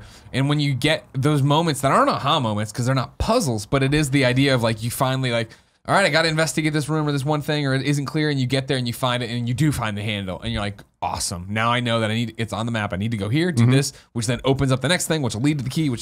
And what's awesome about that is this is the first time that I would ever compare a Resident Evil game to a Metroidvania game. It's like, and they always kind of have, and you could always make an argument that they are that way. Like even the first got Resident to a Evil spot game, where right? you can't go through. Exactly. So it's like, but this one I feel does a better job of making you feel like you're powering up. Yep. So And- instead of moving like from being like based on an old point and click adventure game, which is kind of the feel you get in the earlier ones, now it's more like a Metroidvania. Yeah, like because it's little even just visual details. Like as you're going and getting weapons, you see the weapons on them. You see your character get more pouches and like pockets to be able to hold things. And it's like little things like that. It reminded me of Metroid. You know, it reminded me of Castlevania. And it's like that's so cool, because I feel like that was something always missing from the Resident Evil games, at least for me, where like a lot of the puzzles and stuff felt like they were getting in my way of doing the things I wanted to do. It's like, fuck, I just want to open this goddamn door. I don't want to have to do all this shit. Whereas like with this one, it's just like, I know how to open this door. I just need to do this to do it. Okay. That's super satisfying. But the thing that I love the most about this game out of anything is I feel like it is a Christopher Nolan-esque take on the Resident Evil world. And I mean that where it's like, it's not the Dark Knight of Resident Evil games, but I would say it's like the Batman Begins, where it's like they took the idea, and like we always talk about with Resident Evil, where we just don't like it when it gets Where it's like, oh, this is a cool zombie story. Oh, that's crazy. Oh, fuck. It's like, insane. yeah, there's like everyone's cloning each other, and there's fucking like superpowers and whatever. It's like, it just like that elevates way too quickly. This is a zombie story, and it's like, but this is an experiment story, and anytime So they we tweaked do the story to feel more a bit cinematic, to feel more now. grounded, where it's like they build a world I believe in. There's rules to it. I get why things are happening. When we do see things that aren't just zombies, it feels more explained. Like we're not getting a bunch of crazy ass things. There's a couple exceptions, but like there's dogs. even then, they we feel get like zombie experiments gone dogs, wrong. and Yeah. that feels right. You know, we're not getting like giant moths. Because it's like, what the fuck is that? You know? And like there's a couple things that were cut from the original, because those were in Resident Evil 2, and they're not in this. Is the sewer gator still around? You'll have to play the game to find out. You know what I mean? Pretty sure it is. Too. But there's a lot of really cool stuff that they do with that. And I feel like redoing all the voice acting, rewriting the entire game goes such a long way, because it like this feels like a cool story. Whereas in RE2, it felt cheesy as fuck. So this is the gritty Dino Crisis reboot that I've always hoped for. I honestly, because of this game, I think we might see Dino Crisis. Well, that's what I was about to lead into. So because of the obvious critical success of this game, commercial success very likely to follow. This is a game that people have been hyped for a long time, super high quality, high expectations that have been surpassed. What are we going to see? I think about how Silent Hills was killed, and Konami doesn't want to make video games anymore. Will they rethink that? And if so, will it be informed by this? Will we see other old franchises with like Alone in the Dark or Dino Crisis or things like that? Will people suddenly dust these old IPs off, or people want to try to create original new horror? What are your thoughts on that? I think you make a good point, which is, going back to what I was saying, this is the game they always dreamt of making. And now that you see the masters do it, because it could have gone wrong the other way, right? Like the story was overblown again, it kind of was just a remake, and they didn't quite get the controls. No, it's unbelievable how good it looks and feels. That, yeah, I think it would inspire other people to try to get on their level. And Resident Evil 4 did that. You know, Resident Evil 4 hit a point where it's like, oh my God, like they rethought survival horror. It's action survival horror now, and all these different elements. I think for a while we thought, well, this is the new thing. This is the new norm. Yeah. We've gone all the way back 20 years. I think it was 98 was RE2 or whatever. But now we're back, and I think RE7 and this combined, like, people aspire to make games that are that polished and that good. Certainly, I think with what they'll see with this game, that actually segues into the question I've been wanting to ask. Do you think it is short because it is so well done? In other words, when I played it, that's the thing that got me. I'm like, this is unreal. I'm playing on PC, by the way, too, with everything cranked. It looks unreal good. This like it. I play on Xbox One X. All the cutscene, it's HDR unreal and stuff's good. beautiful. Well, RE2 is one of my all-time favorite video games, but it's too long. It was always too long. And it was long, but yes, they made quality of life stuff, absolutely cut it down. But would you also say, I think it's what, for the one quest might be 6 or 7 hours or something? The average I've been seeing is Quest 1 is about 7, Quest 2 is about 5. Like, meaning, I assume you would have preferred a completely brand new version of that with Claire, right? It just probably imaginably, meaning, does it look like that would have taken a long time? My biggest issue with the game, and if I were to give it a numbered score, I'd give it a 9. And the reason that I wouldn't go above that is because I do feel that for everything they did right with this game, where it's just like, oh my God, I can't believe they made all these fixes and changes that worked, and it's just better. Going back and doing the other storyline. Second run. It's like, it feels empty and unfinished, where it's like, I feel like they could have just made a couple bold choices and changes to in make the second run. Yeah, because the problem is, it's just like the first game, where it's like, it's them going through the exact same scenarios. There's a lot of different things going on, but there's a lot of things that they're doing the exact same thing. The same story beat happens. And I'm like, if they just changed a percentage of this, it would have been totally unique experiences. It's a weird thing where there's no canon. Well, that was something that when you had RE2, you had a lot of those overlapping beats as well in the original, but you had the added pressure of Mr. X chasing Claire the whole time, and that was really what made the difference there. Was that you had this pressure that you didn't quite feel with Leon, and that made the experience. And I think in our memories, that's where those holes get filled in. That makes it feel like it was more divergent than it actually was. So because they made that choice to make all the scenarios more compressed and more tense, I think maybe they're leaving some of that behind in that process. They diverge a lot. Like, there is a lot of different gameplay elements, story beats. Like, there's new things added that weren't in the original games. There's a whole orphanage section that is amazing horror. Awesome. It's a horror section that is just fantastic, and I can't wait for people to play it. But it just kind of feels like, I feel like the decision was made in a boardroom where they were just like, hey, we can't piss people off. We got to keep these things the same. If we change too much, people are going to be mad. And I feel like that was a bad call because for me, it's definitely, I mean, as a first timer, right? Like, I've talked about it, but you know, I finished Leon's story. I was like, holy shit, that was awesome. Start Claire's second run immediately. This is great. She's talking to him through the gate. That's lots happened. I thought less had happened here. We just split off. No big deal. And then to go back in the police station and start doing the same stuff, it did bring down my excitement because it was that thing of like, oh, okay. How talking to Britt, how much is this going to change? She's like, this is different. You're talking about new section. I'm like, cool, but it's like, and then I do have Tyrant on me way earlier. And it's like, okay, I'm going to try other stuff because I feel like I've done this. I'm going to get back to this, but I wanted to play other stuff. Nothing is exactly the same. Oh, I know. I know. Yeah. Even Everything's from the beginning, remixed. Different doors are open to begin with. Different puzzle things are there. You know, I'm getting different solutions to puzzles that I don't have all the answers to, and I was like, oh, is it the same stuff? Went and loaded my Leon save, took photos of everything, came back, started trying to use those combos. They did not work. Thing, and it did not work. Can you screw yourself the way you can in the first one? If you play through as one of them in the first one, you can grab equipment that won't be there the other time around. Oh, and go yeah, back. I forgot about that. Can you do that in this one? So that's another thing, like, to really kind of get to the nut of what disappoints me about this is I'm so impressed doing the second round of like, oh man, I killed that guy in the other one and he's a zombie now. Like, that's really fucking cool. It felt like, oh man, that thing that I did in the first round, like Claire, or I played Leon second, so Leon is now seeing what Claire did.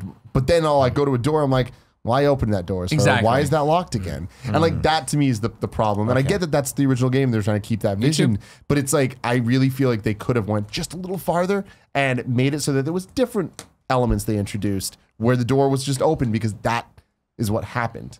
You know, and like going back to what I was saying with the canon is even with RE2, it was like generally understood that Claire A, Leon B was the canon story, but even that doesn't fully line up with where they ended up going with all of it. And it's like the director in some interview was just like, look, the canon is kind of these events happened, who did them and when. We don't know. I'm like, that's a shitty answer. It was dark. It was dark. Well, the biggest thing for me is I just don't care either. Like, I get it and I understand it and I don't hold it as a giant problem. It's just that little bit of excitement of like, it went from, holy shit, this game's amazing. I love every moment of it. I want to see it all the way through to jumping that same game. Oh, it's very similar. Well, I want to play Walking Dead and I want to play Life is Strange, so I need to switch to that. Whereas if it was, I would have been like, you know what? I'm locked on and I want to fucking finish it. And I don't play games this way. Like I'm pretty much a like maybe 3 hours at a time, like sit and like play in a bunch of chunks. I do not binge through things. Oh, you like play this. like the whole thing basically almost? I played in like 3 nights, maybe 2 nights. I beat the Claire one. and I beat Claire. Like did the final maybe like 2 hours to finish it off, and immediately I'm like, I'm starting Leon. Oh wow! And I started it, beat it in one sitting. Oh wow! Like one sitting with an additional 2 hours there. Yeah. And I did it in just under 5 hours, and I was just like, that was fucking. It's so worth playing through both. To push through the things you're like. Again, it's not even a push through. I'm just. It is, I mean, I think it is. Okay, like, it's like it disappoints me that like there's these things where I'm like, because it is just such a blemish on such a perfect thing otherwise. Like I really feel if little change were made, it would be a 10 in How much of it? I'm still a little unclear though. How much of it is remixed? Like in other words, when you say you went back through it and you played it. Are you going back and you said the codes didn't work, but did I still have to like unlock whatever the desks? I would say it's like You still have to You unlock do it. a lot of the same 45%. Oh, so it's like 50-50? You do see 50%? I say there's more new stuff. Like there's Really? more areas. That's more than I expected. There's more areas that you do not even see as the other person. Oh, that's what I needed to know Yeah. because I wasn't clear if it's like the beginning is different and then most of it's the same. And I don't know, did you see the controversy at IGN? Like they put it up. Yeah. Damon said it was like, it I is think all the confusing. same or something, but Well, then, Damon didn't do second run, right? Damon restarted, and this is based on yeah, what what I've seen on the happened internet. exactly? So when you finish the game, it's like, cool, now you have obviously new game, and you can pick if you want to be Game Claire. Plus, No, or whatever just it new is. game, and then it unlocks second run, which is if like I beat Leon, so my second run popped and it was Claire. It is not clearly presented to be. I mean, like So wait, you can actually that makes do sense, but it's like if you don't know, it's not like clearly you're like, oh, you need to do this to actually beat the game. 100%. Because to my credit, or to Damon's credit, and to everybody's credit of like, obviously now it'll be hindsight 50-50. Everybody's hearing everybody talk about it. For me, I started it. I was like, oh, cool, second run, Claire. That makes sense. Jumped in, and then like I was saying, it was the same stuff, remixed or whatever. But it was, and I stopped and I texted Britt and I was like, am I doing this wrong? Like, is this? Should I start start a new game and play through it? And I did. She didn't answer right away, so I went and did it. and then that's the one you need to do. No, that was just, hey, here's all the cutscenes again. Here's everything. Second run is very much like, oh, you already seen the intro. All right, you're at this police Wait, station. so what do I do though when I beat my Second first run. Go do second run. So do second run. Yes, Okay, so it yeah. is apparently confusing, but that caused a bunch of upset. But it was, I think the stigma out there had briefly become, it got knocked in the review, it was an 8.8 or something because it was all the same. But he accidentally played the same is what you're saying, briefly. Right. That's the idea. He started the new game. So if you do new game is what you're saying, you can play what, the exact same thing as a different person? No, so it's- My understanding is he played through. I'm trying to figure out what he had both played that would look the scenarios, same. but didn't play second run. He didn't connect them. And he didn't connect them, and so he experienced, if I understand correctly, much more sameness than most players. How do you will. do, what I'm saying is, how do you make the accident, if you could walk me through? So I beat the first run, and then, do you know what you click on to make the Second run. mistake? Yeah. New game, second No, that's run. what you want to do. Oh, Yeah. then you just click on Don't new you game. click new What's game. the one that's the mistake? New game. Oh, if you accidentally click new game, you can play as the continue, other. even. You can play as the other character in the same. Yes. That's So- what happened. I So think. here's there's Okay. the scenario. There's scenario A, scenario B. Yes. It's Claire A, Claire B, Leon A, Leon B. Right. You play as one character, then you switch to the other's second. But yes, for the second run. Yeah. That's what you And want. if you don't, then If you so don't- here, now let me just stop Fran for 1 second. I beat Leon A, right? Confused. So if I did new game and I did Claire A, everything would be the exact same that I got out of Leon. If I wanted to see everything this game had to offer with every little tiny difference, you need to play all four. Everything. Okay, But like just to get a complete story though, you get get- second story. to You get get a second complete run. story that is like you get 98% of what you need, you do either Claire A, Leon B, or Leon A, Claire B. Okay. Okay, so we're covering a lot of important stuff here, but we have yet to cover the most important comes thing a about playing Resident Evil 2. Bullshit Jared question. Okay, Tim Getty, you've played the whole thing. Don't have to worry much longer. Can I or can I not? Because this is going to be the deciding factor for me. Can I or can I not play as Tofu? Yes, you can. Yes! That's confirmed. Oh, yeah, totally. There we go. Yeah, yeah, yeah. All right, that's it. I have And, one final question on the topic whenever we get there. If you're wrapping up, Ari. No, I mean I talk I'm about still this not shit used all to how the the show time. works. You guys Answer are happy your- to have just people ask your interrupt. I'm fucking sorry. question, I was Fran. just starting interrupting. I got a question for you guys. What do you think the next Resident Evil in this vein will be? Do you think it's Resident Evil 3 Nemesis, or do you think they just take it all new? I'm so What should they excited. do? I'm so excited to see what the answer to that is because I New. feel like this presents such new. a great opportunity for them to just actually reboot. Yeah. To actually That's just start the feeling I'm over left and with. to Take all the feedback from 7 and now 2 and be like, we understand what people really want out of this thing. But it's see two paths now though, because 7 has that's first person, the VR. It Yeah. has it's warranted to almost be 2 paths now, and in fact 3 paths. When you think about it, you've got remake path in the vein of this. Now you've got take everything you did, do brand new, and maybe keep some of these cool puzzles, but rethink everything. And you've got first person, the whole RE7 thing. Well, they've absolutely got to remake 4. They're going to do it. Probably in God. this engine. I don't know, man. Oh, yeah. That's they'll a great- remake 4, because 4 is not a survival horror game. That's a 4 great- I is an hadn't thought about incredible that yet. action adventure game. Remaking 4, which is one of Ugh, the you blew my mind best thinking video about that. games ever, as survival horror, taking those storyline elements and then putting them in this terrifying engine. I just I mean, see them Nemesis is porting good, it too. to everything for the rest of forever. What 4? 4, yeah. No, there's too much money to be made. Every GameCube kid ever born is just like, give me 4. I mean, that's because I would be very surprised if they remake 4. 4's the best of the series. I agreed with that until now, right? Like, Now, the I, new 2, I yeah. legitimately think that this is the best Resident Evil I'm not game. surprised by that. They're totally but different I do games. think if They are, somebody, they're that totally sense. different, but they're Gameplay not. style. But like, They even aren't having ours. said that, it's like I feel this accomplishes Yeah. what it's trying to do better than RE4 did, and I fucking love RE4. can anything be more tantalizing than we're going to take the best previous Resident Evil game and marry it to the new best Resident Evil game and produce the scariest best Resident Evil game you've ever imagined? But I also believe, yes, they'll do a new game. They have to. This is a chance to reboot. Like I didn't think about that, but that's the path I'm talking about. I would still like to see Resident Evil 3 Nemesis, but also you skipped the 4 and No, I'd skip duh. 3. Nobody cares I about mean, 3. Nobody cares about Code Veronica. I'd skip those. They're So many still people good to do, be had, and but Code I Veronica was don't my see 'em doing first it. one.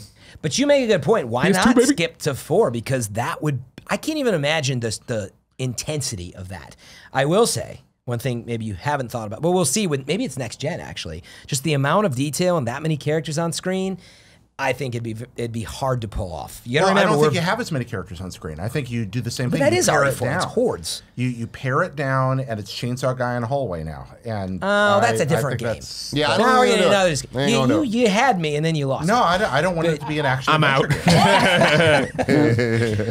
I think they should do all the above, though. But I would love to see. I guess now I'm saying it out loud. I'd love to hear that they're working on another remake for this gen, and it's out next year. But for next gen, they reveal that they're just totally revamping it in the style and a whole new storyline or whatever. I don't think we see a new one of these till next gen. I don't think that they. It took You don't them think they'll do another so remake for this, long yeah. to make this. I assumed they were making Resident Evil 8 in the style of the other one because it did well. So that's what that's why I asked that question. You're I'm like, all what is- twisted around. Where's the I mean, I guess there's 2 development paths that were happening though. Anyway, it's an incredible Capcom game. Remake Resident Evil 6. Draft blowjob. Come on. Where we at? Some co-op. Yeah, the thing I would want most is for them to make a sequel to this game that is not Resident Evil 3 remade. It's a new Same new canon. Resident Evil 3. I like this canon they created, or I like the story doing, they Michael? created here that feels more grounded and isn't too fucking insane. And it's like, let's just keep going. I'd even be fine if they were just like, it's Leon and Claire. What they do next? I you know? want them to make the Ghost game so bad. The one that never got made. The one that did that I always forget, was that a red? No. So originally it was Devil May Cry engine, which got turned into, so the first teaser, if you've never seen it, for Resident Evil 4 on GameCube, there's this spectral image and like a classic hallway just like this. Yeah. And it got canned. Yeah. That got turned into Devil It was May this Cry. cloak with like a hook. I want to see him go a different what Jared direction, wants. leave the zombies behind, go like full supernatural. It was a Dracula's. Spectre. It got We're fighting trashed. Draculas, I'm everybody. not fighting Draculas. Again, Ghost House 2. Oh, This is what I love don't the want. zombies. Yeah, I Yeah. love, dude, when you have those things coming at you, it does feel real. I Yeah. feel like it's a world, despite the fact that, you run into I had to laugh because, like you said, it does feel believable. But, like, for example, you run into one of the cops and in his sketchbook, he's sketching, like, the weird puzzle. Way I think out. I put the Yeah, coin yeah. in the statue, and I'm like, isn't this your police station? Like, This art museum you're What is trying to going go- on at this So police station? that's the thing is that I But feel it's like cool. they were kind of painted into a corner because at the end of the day, it's like we're trying to make this more real, but like it is silly, goofy shit of why the fuck But it works. is there It's- medallions that open up a thing? But Who would- going back to what I was saying Put a of police the station in an art museum. Yeah, but, exactly. But that's a line. fucking amazing because the Christopher Nolanization of this is that it wasn't a museum in the original. They made that choice here. Oh, I didn't to even try, realize that's what's to try happening to in this. explain Explain why this is like this. why there's fucking underground caverns and like things that that work all makes this way. perfect Can they whatever. It's like- explain why even like 8 hours? I guess I only played Let's 6.5, right? It's, my Leon campaign was 6.5. So like what? 6 hours in, 5 hours in, Leon's still like, what the? Dude. Like you're fucking zombies. You've seen them all night. It's what we've all been Oh doing, my dude. god! Like Claire, her version of that is, Yeah. what's your problem? You fucking know the problem. They're a fucking zombie, dude. We got a virus, motherfucker. Like, why do you keep saying Did they this, keep the man? writing as an homage to how bad it was back then? No, no. It's just One of those like audio cues. Big of just, shout outs like, too in terms action of shit. graphics and fidelity and like immersion of when the zombies get close enough and they finally put up their hands and like you're like aiming at their head and their hand gets blown off but they're still coming at you. I'm like and that's terrifying. Going off Dead Space, this game does a really cool thing of it is super specific of wherever you shoot, it'll fuck them up where you can like shoot their arms off and then they can't grab you. If you shoot I them in didn't the know that. leg, they come at you short, like a lot slower. Yeah, oh yeah, you can get them on the ground and they'll still But the come cool in. thing about their heads is you need to like not just shoot them in the head, you need to destroy their head or You else do. they'll They come get back up later. And I Yeah. noticed that. I was like, God dang it, I don't have the ammo for And this. again, Yeah. that was another one of my things that was a struggle point for me with Resident Evil before this, of me wanting to apply regular zombie logic to it and them not explaining it. I felt well enough of why it was different. I remember playing GameCube RE remake. Yeah, and being like, that was a headshot. Why is this guy still coming? In this game, I feel does a better job of explaining like what this virus is It's and what's clearly happening. the T virus. Yeah. Well, So many viruses. Dang, I'm broke. We gotta fucking Crimson heads are returning exactly. to life. Yeah. I can't wait to play it tonight. I'm stoked. I want to be this- scared. Absolutely. Don't be a coward. Hard Leave to your door scare. open. Oh no, I'm gonna put on like red lights and the headphones are on. That's what I do. Yeah, I listened to it. I use headphones. I bought the Dolby Atmos little Xbox One thing, and that I was was using great. it. And I gotta say, I was pretty disappointed with it. Oh, the sound? The sound in the game is great. Using it with the Dolby Atmos, I thought it was a really bad mix, and it was not clear where the zombies were coming from, and especially with Yeah. Mr. X running Wait, through. do you have headphones that run Any the headphones run it. Really? Yeah, think but I was gonna say are you doing sure? Atmos in headphones is, I mean, it's a virtual synthetic thing. I know that some movies can do it well, but you're right. I think it takes tons of time. To I've get had right. great experience with it with some games, and this was not one of them. Not so much. No, my plan for this Get one's a home different. theater, I'm going to do dude. the same thing I did in '98 when I played this. With Get some friends. ceiling speakers. Trust me, I live in an Grow in-law up. unit in the No, but- sunset. yeah, me too, dude. I fucking got wish nothing. that I could one day. As much as I like the idea of the headphones and the rest and the individualized experience, in '98 when I played Resident Evil 2 the first time, it was 4 of us crammed together every Sunday night for a month, playing through the game. Darkened house, blacked out, stereo way system to do turned it. up as loud as it could. 1 person driving, 3 people huddling around, Yeah, boy. watching and like whispering advice.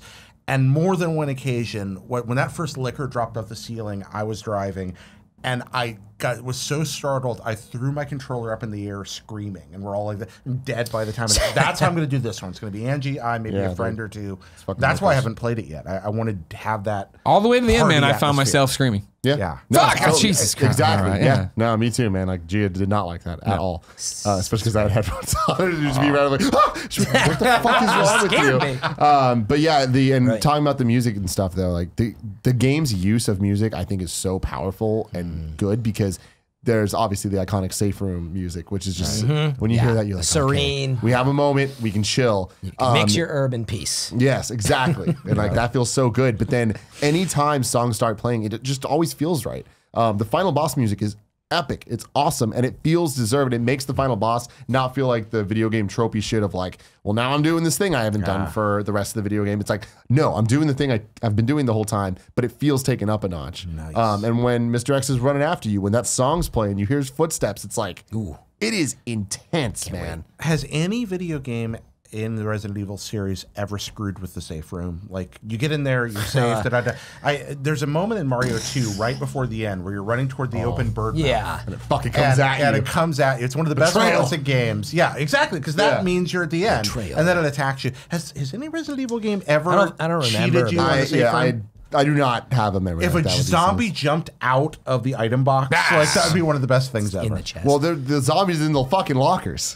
Yeah. You know, you open a locker and these things come out. That's the God, first man. one that got me because I didn't, expect them to. I don't know why, but that's when I stopped. By the way, that was one of. I'm like, that's it. And no, not because I was scared, but I'm like, I want this genuine. Like, I want to straight and be like just in it. Well, I wasn't. I was playing that one at night, but I didn't have the time to binge it either. Like you were saying, I'm just gonna go for like 5-6 hours and. Oh, it's good. Soak Is this it the up. game of the year excited contender? for That what'd you say? It was Honestly, shiny and wet. it is. Yeah. It really is. What is it? Shiny and wet. What is it? It was shadows and Impossibly wet. wetness. Shadows and wetness. Yeah, Got yeah. it. With Ladies and lemurs. gentlemen. Erotic novel. Where do I want to go from here, Greg? Where do we go? Life is Strange from 2. here? Life is Strange 2, Episode 2 rules. All right. Oh. Really good. Really, yeah. What's the game? I actually never played the first Life is Strange. What's the gameplay like again? I know. Life is Strange 2 and Life is Strange 1, but we'll focus on Life is Strange 2, is basically a better engine for a Telltale game in terms of making choices and how does that radiate out.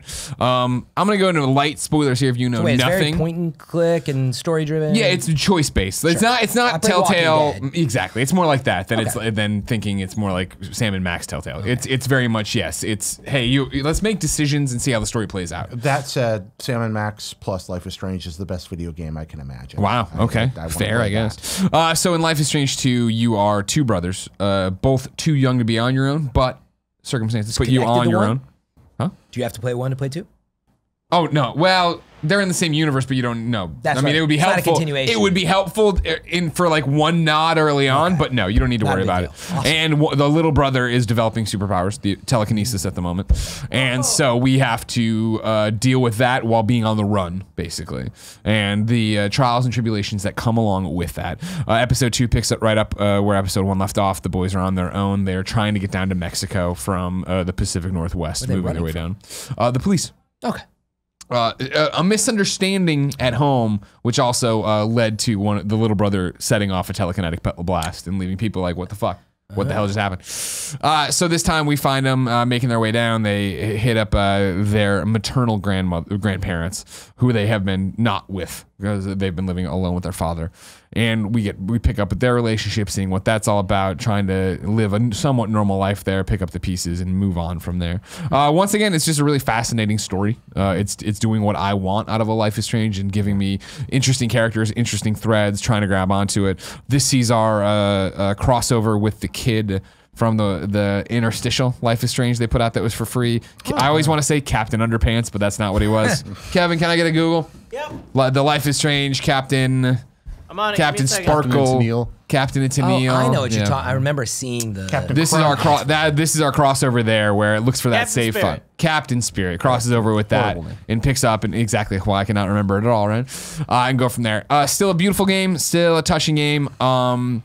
This one I felt, Episode 1 was very much who these people are. Oh my God, we have this unexpected thing to deal with. What are we going to do? Episode 2 is very much us dealing with the ability and training our brother to use that ability. And it's interesting to be in this position of we're not the one with the powers. So now we are, as the older brother, we are trying to teach him when and how to use the powers or not to use the powers. You're like that other kid in the Shazam movie.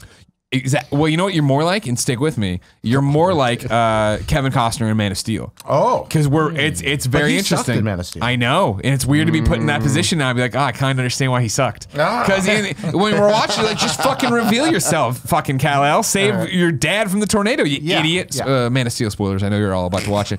It's similar here.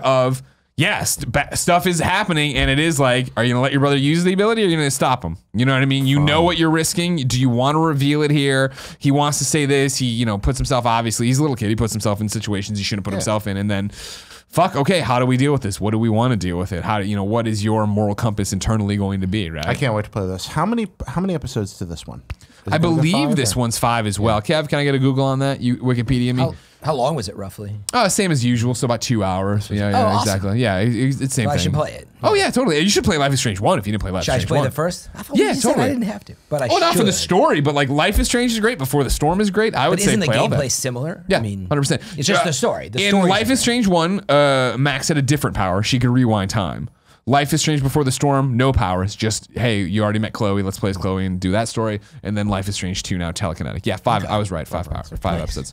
Highly recommended. It's a really cool idea. It's an interesting contrast where we're coming up when I'm going to talk about Walking Dead in a second. But this is very much, hey, we're raising our brother, right? At least in this moment, and we'll see how this all plays out. But we're trying to bring him up and make these choices with him for the right reasons. And where do we want to see him go? You know what I mean? It's a classic superhero story of like, are we going to put our own privacy above the greater good? Are we going to help these people in their moments of need? How are we going to do that? And there's a lot of interesting moral choices it puts in there and a lot of different things. And it does put me as, the true blue, I want to be the hero, but I'm not the hero, right? I'm trying to protect my brother. So there's a whole bunch of different things where like, not injustice, but like somebody's shooting their mouth off of this Christmas tree lot, right? And I'd really like to fucking put them in their place, but I don't want to stand out. We're fugitives from the law. Right. I don't want to get involved with this. I just want to bounce. I don't want to be a part of this. You know what I mean? But this guy sucks. But I can't do anything. Let's go. It's Walking Dead, final season, Walking episode 3. Final episode. Yeah, exactly. Final season of Walking Dead, episode 3. Only one more episode to go. Last Gamescast we talked about this where I just ran out of gas because it was a long week and got through episode 2. Was excited to get back to episode 3. It didn't disappoint. It's actually I wouldn't say it. It's not more heartbreaking than Telltale in general closing, but it's heartbreaking to play this game and be like, wow, you guys did a bunch of different stuff you usually don't do in Walking Dead games. Like you're actually having Clementine do way more action-oriented stuff. And some of it, I was like, we didn't really need this. Other stuff, it was like the sneaking and the way we were sneaking, the way we're infiltrating, the way we were doing these stealthy things. This isn't normal for a Walking Dead game, and it's done well. And it is cool to see you expand that and go out there. So minor spoilers here for Walking Dead. I won't get into the main story stuff, but Clementine, obviously we raised in Walking Dead 1 as Lee. And at that time, my interpretation of that was trying to raise a good kid and like she makes the good choices and protects that kind of thing. Season 2 saw us play as Clementine and have to wrestle with those same things. A giant choice at the very end there that I didn't choose the bad option, I thought, but I made an option with my Clem that was like, you both suck. I'm going to do this on my own kind of thing. Season 3, you wouldn't really play as her, but you saw her and blah, blah. Getting the controls back for season 4 and the final season at that point has been super interesting because now we have traded places. We are the Lee role. We are raising AJ. We have a child to look out for on our own, right? But it's not how it was with Lee where we're raising a kid who still is from this world. Our world, right? That grew up with crayons and TV and everything else. We're raising a kid who only knows the zombie apocalypse, the Walker apocalypse. And so it's been very fascinating for me personally, as somebody who really digs these games and vibes with them, to let go of my preconceived notions. You know what I mean? In all these games of choice, it is usually still that idea of like, no, I'm going to be the good guy. I'm going to be the bad guy. I'm going to move this. There's way more gray area, I feel, in season 4 of like, I hope I can tell this person to fuck off. It pops up, fuck off. You know what I mean? Like, you suck, and I'm not going to pull my punches as Clementine and say that. But then also with AJ, the kid, right, who is murdering people and is fighting walkers, and people being like, holy shit, that kid just murdered someone. And me being like, yeah, what about it? He's still, and then but it is that argument of, I'm making it, and then AJ's asking me if it's okay, what he's done, and me making the argument, he's still good, but knowing in my head he's not good, but this is the world we live in, and these are the rules we live in. And we got, last night, the final choice there was a one you'd expect it to be of building, and then like, it's going to come down to a kill or don't kill situation. And we finally got there. And I think in previous games, I would have maybe debated the whole thing. And in this game, it was just so much like, no, this is Walking Dead and we're way into it and there's no way out. Fucking kill it, her, him, AJ. I'm playing with pronouns. You know what I mean? Them. Kill them, AJ. You know what I mean? Of like, fucking do this. And there was a guy there and it's like, they do a really I'm blowing a lot of the stuff, but hopefully you'll just play it anyway. You know, you whatever. I mean, like what I'm robbing it of its emotional gravity. But no, I mean, how do you talk about a game that's all decision making, not talk about some of the decisions? But like, there's a guy in this game who's like trying to convince you that like, I used to think like you, but like they're not monsters. Like there's still a part of us in there. And like you have to go in and see through his eye and you come out and he's like, what are you? I'm like, fuck you, they're monsters. You know what I mean? He's like, and so like to have that, him try to be that. It's funny now to have someone who is the angel on the shoulder of AJ, and I'm clearly the devil. I think just the realist, but because I'm not like, you know, fucking everybody, but like, you know, hey, they fucked us, we gotta fuck them. And see him and just look at him and be like, you are so naive. Get your you know Morgan bitch ass out exactly. Here. We don't need to see this storyline again. Exactly, right? And it's really well done, and I'm very interested, especially because we're gonna pick up here with episode 4 with. Similar to season 2, what we saw with Carter, right? Like we're gonna pick up with who the main antagonist has been, at least for the middle of this, or for most of this whole thing, gone. And so like for our final 3 hours, 2.5 hours is Clem. Like what are we actually gonna be doing? And like we're left in a little bit of a cliffhanger situation, but I don't know how they're gonna land the plane. You know what I mean? I don't know if you can kill Clem, if we can just pull a season 1 and be like, all right, cool, that's how it's going to end. But I also don't know if you can just let her walk off into the sunset. I don't know now that Skybound's involved, if they have more of a future they want for Clem, if they're just going to do something ambiguous. But like, I'm very fascinated to see what happens here and how this goes. But also like what AJ's going to look like. Because I feel like that's how they could end it too, is really that all these choices and the things I've put in his head and the way I've justified his actions to him, if we end and then you get a flash forward that is different depending on all your choices, that shows you a very different AJ. But it's interesting. Did you beat this one? Yeah, I beat episode 3. So I guess since I haven't been able to keep up, I only played it was very early, like the early Clem stuff. Yeah. I thought this was the final. You're saying there's more to it. You just the mean final if they season. I did. This is episode 3 of 4. I have one more episode left of the final season. Yeah. Is that out yet? No. It's 4. No, 4 is out in March. Coming. Yeah. That's the one you're talking about. But then it's, in other words, do we know when the storyline is Captain over? March. It is in March. That's what When will then? and that's not out yet. I thought this one was the final. That was This is the final season. This is the 3rd episode in it. Within it. That's what I totally got. Yeah. Gotcha. I'm gonna jump ahead a bit because I want to get to a fun thing later. Jared. Yes, sir. I have a section here called R.I.P. Wii Virtual Console. Oh yeah. The end, alas, of Wii Virtual Console. It seems like it was only yesterday that it was 2006, and we were all playing Wii for the first time. I love that music. It's great. It was good. And it blends so well with Drake. Like, it really does make wonderful. Those mashups are But the Wii, I have a lot of fidelity for, a lot of love for. We've talked about that on the show before. But this week is kind of the last milestone in the life of the Wii. This is the week that they shut down the Virtual Console and WiiWare store for good forever. January 29th is the last day that you can download anything on Virtual Console or WiiWare. Now, I haven't been able to buy currency there for almost a year. So for most people, it's effectively been shut down for several months. But the mad among us went out and bought a whole bunch of Wii points at the last possible second you could. You fucking Nintendo dorks. And then stuck an SD card in their old Wii and spent last night till like 2:30 in the morning sitting there downloading WiiWare and VC games until I finally I got it down. I had 200 Wii points left. So there's 2 unspent dollars. Thanks a lot, Nintendo.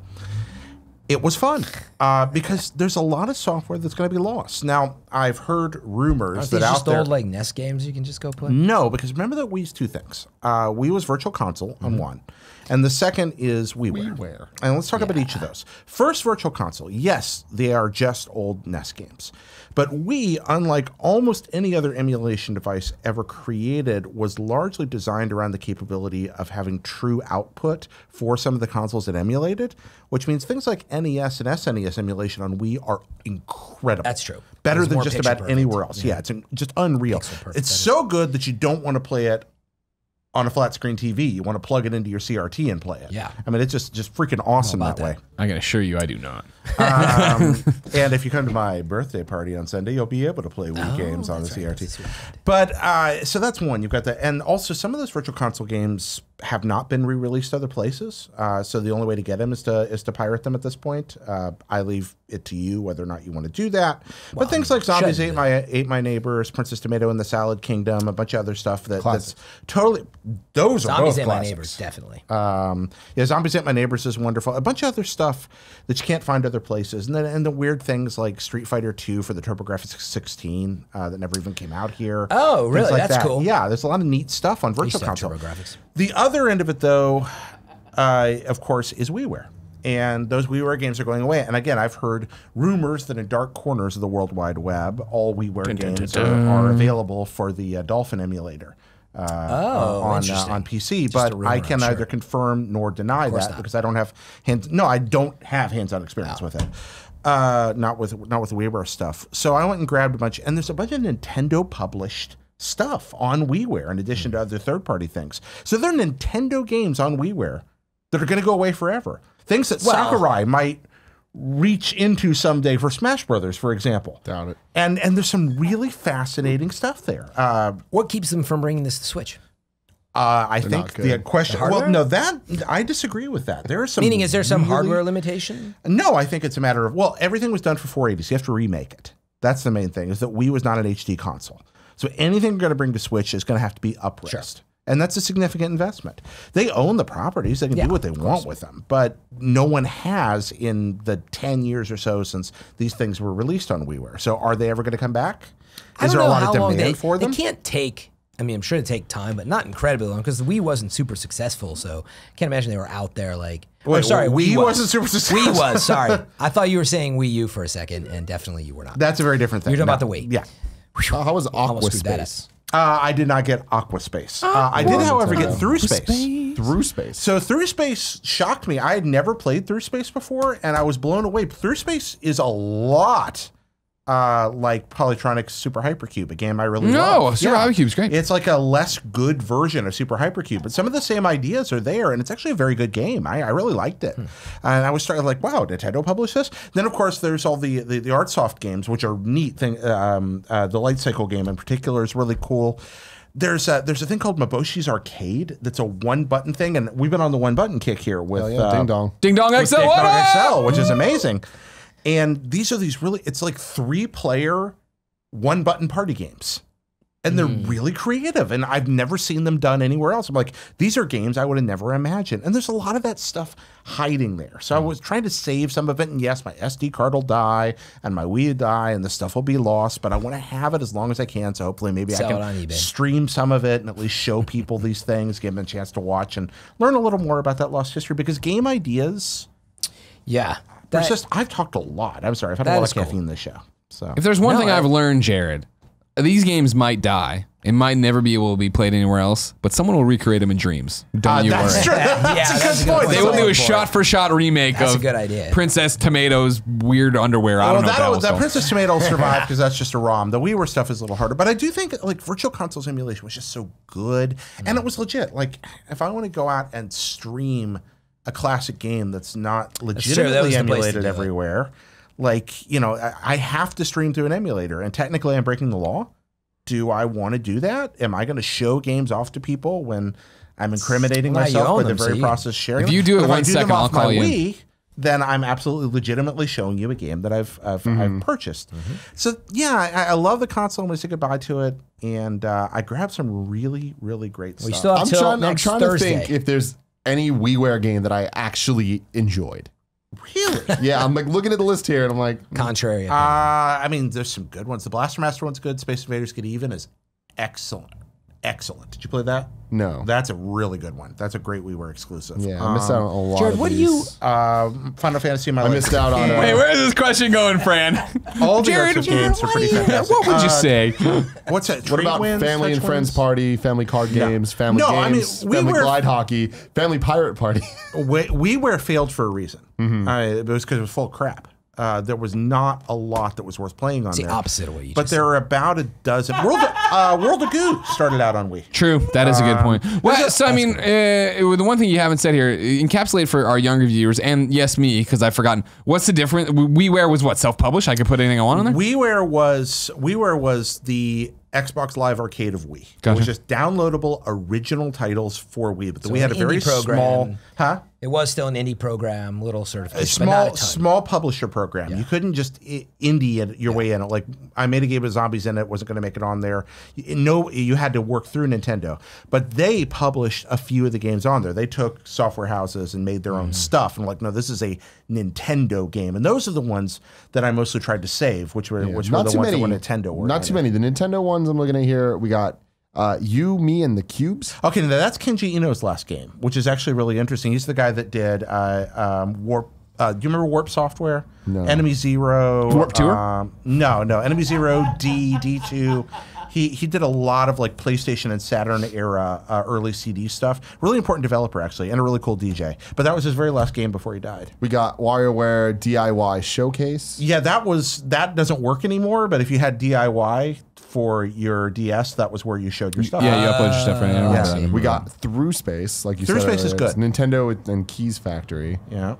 We got not too many more. The arts of games should all be there. Tell me this, Jared, like with their cost and how many are maybe worth saving before next Thursday, which the people listening can still have time.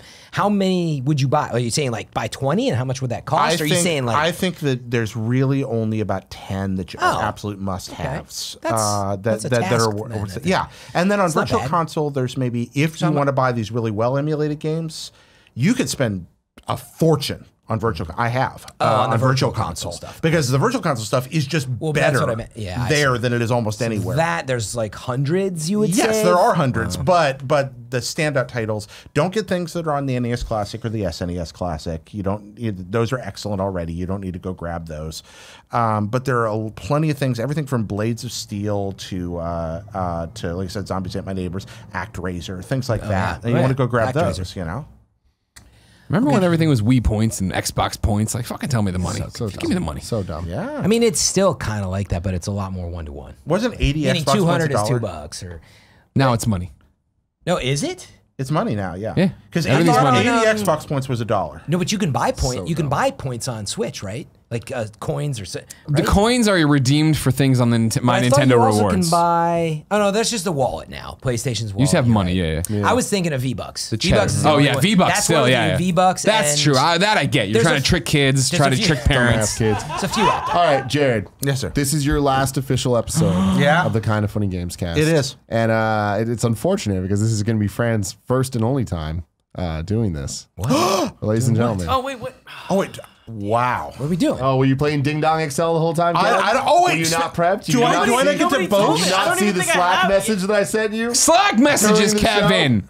God damn Wait, it. I think we should just act You're like lucky none of Cool that Greg happened. sitting You on do the whole couch thing wrapped in an again. Afghan. We'll have to. Pretend like none of that happened. You Well, build it up again. gotta- Say so. Just cut it out. Fran's Yeah. first Well, no, time. give me a second. I don't even Yeah, know we gotta- where we it gotta- is. I gotta get a piece of paper and a marker.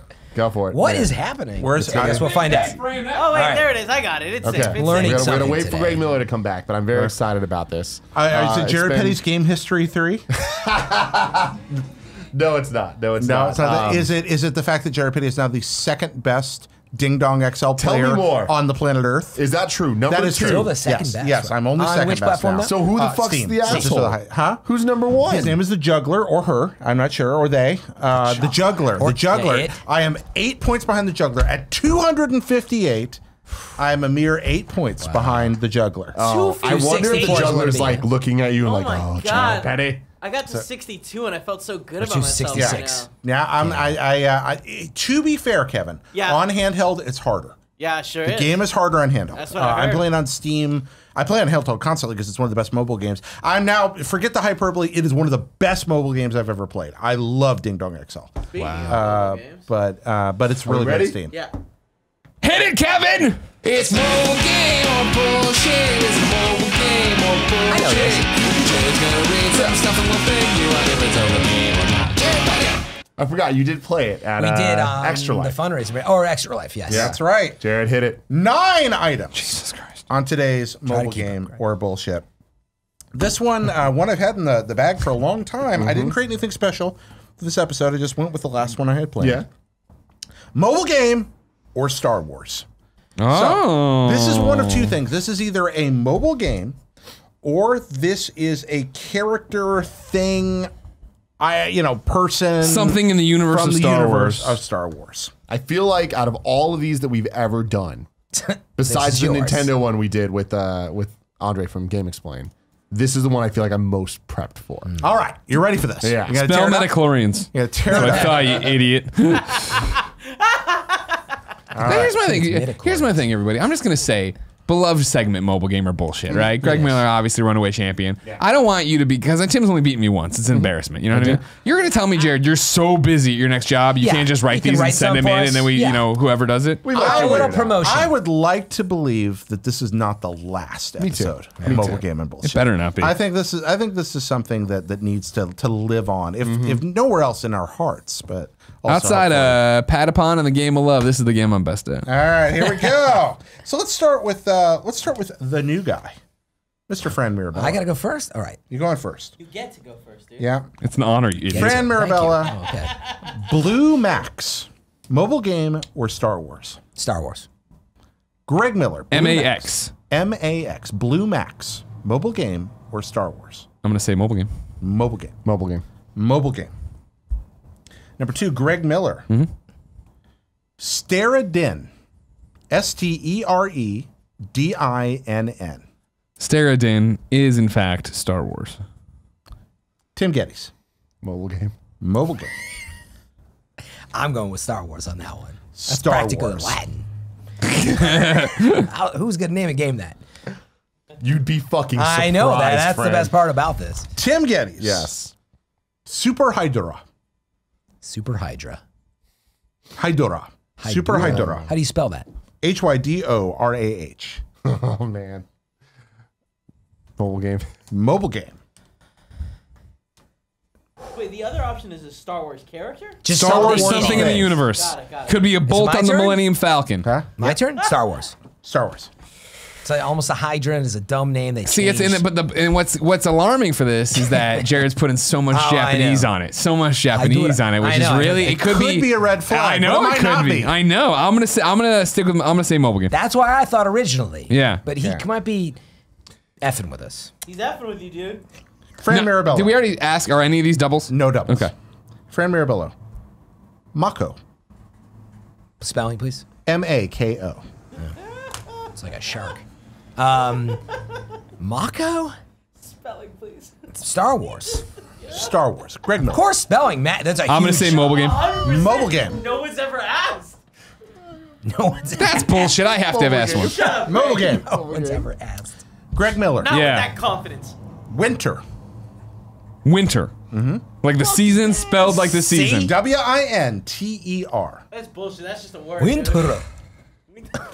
I am Zero, saying mobile game. Mobile game. And if I am wrong, I'm opening the fucking app store and finding you a goddamn winter mobile game. Yeah. Yeah.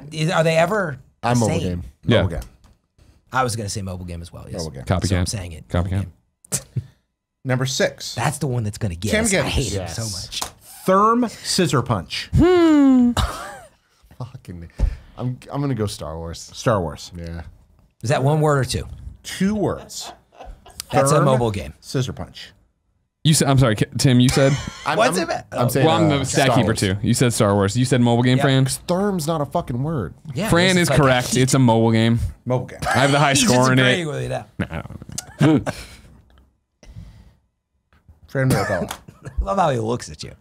Glorkian Warrior. Oh my God. If this is a mobile game, I'll kill you. I bet you it is, though. This is the one he's trying to get you. Glorkian? Glorkian Warrior. Are they always real? Who would come up with that period?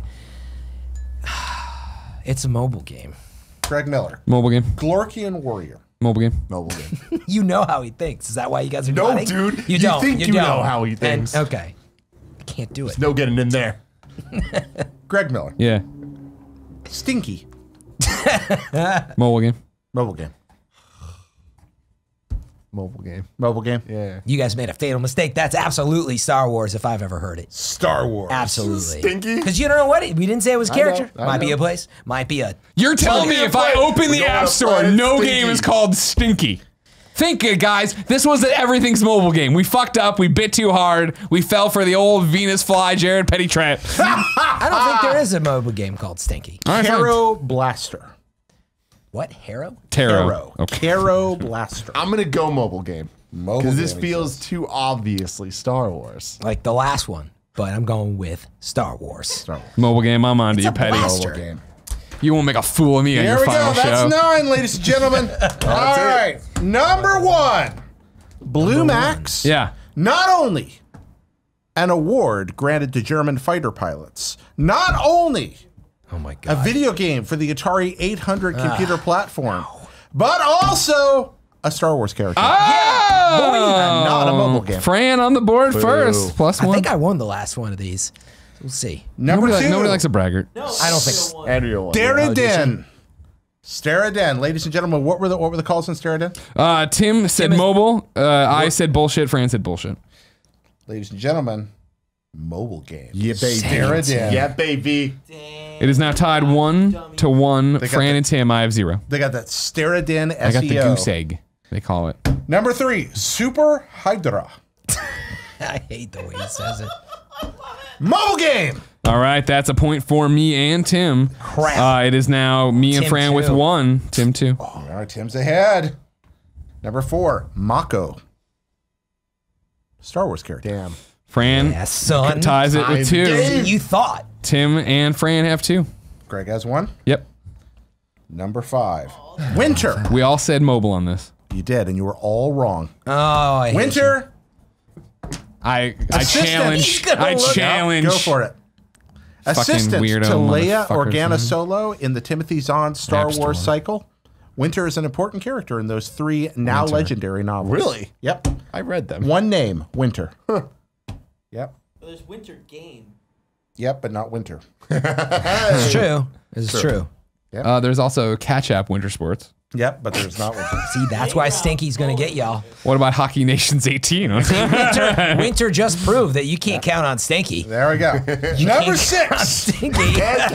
Therm Scissor Punch. Uh-huh. God help us, that's a Star Wars character. Tim gets the point. No, I thought I did. no. Wait. Not according to my Oh, road. wait, you're right. You're right. Yeah, no. I thought I said With- third. Because I was, oh, because no, I was like, the third's not a opposite. word. Yeah. With 3 left to pick, what Dang, do we I thought I have? said the Right opposite. now, Tim has a commanding lead with 3. Fran has 2. I have 1. All right. 3 more Stinky to go. gonna get y'all. Glorkian Warrior. Everyone said the same thing. Mobile game. Everyone was correct. The Good. Glorkian Yay. Warrior is in fact a mobile game. That I thought makes it sounded- 4, That sounded 3, like an 2. action figure to me. I thought that one would be harder. Glorkian Warrior. I was wrong about the Glorkian. Stinky, a.k.a. Stinky the Hutt, the canonical Star Wars character from the Clone Wars premiere. And we tied. Fran Mirabella. Stinky! Guys, I am out of the Stinky the running, but it Hutt. comes down to the final question. What's the current score? Current score right now is 4-4. Fran, Tim, Greg with 2. Right now What? we have Tarot Blaster to round it out. Tim said mobile. We picked Fran said differently. bullshit. Greg said, give me all the points.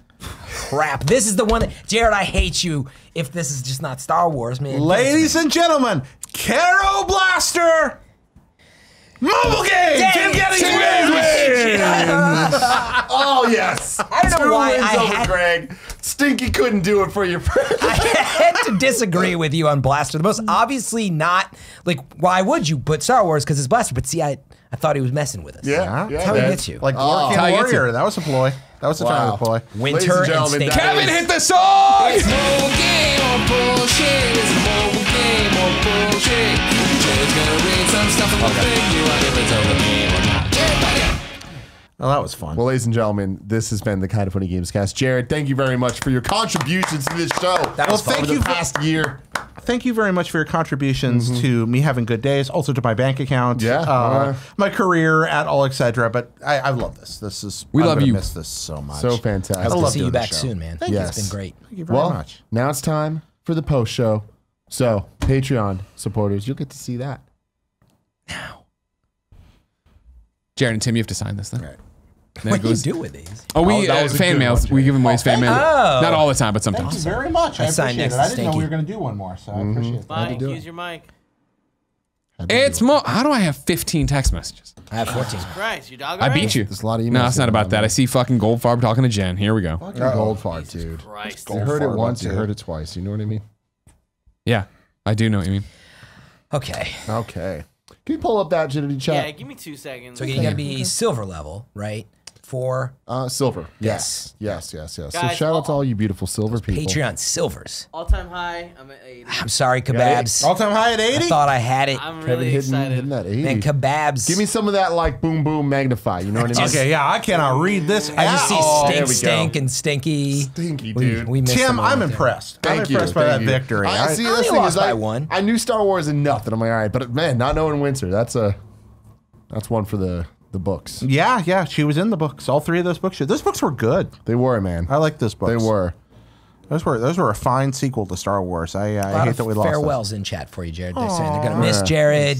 Somebody's crying. But now Fran make 'em cry. is here to lift up my I corpse. could never fill To your lift up his corpse. It's just Throw me on the fire and replace me. Take my power no. I'll do that. I'll throw you on the fire because I can't believe you screwed me on that one, that last one.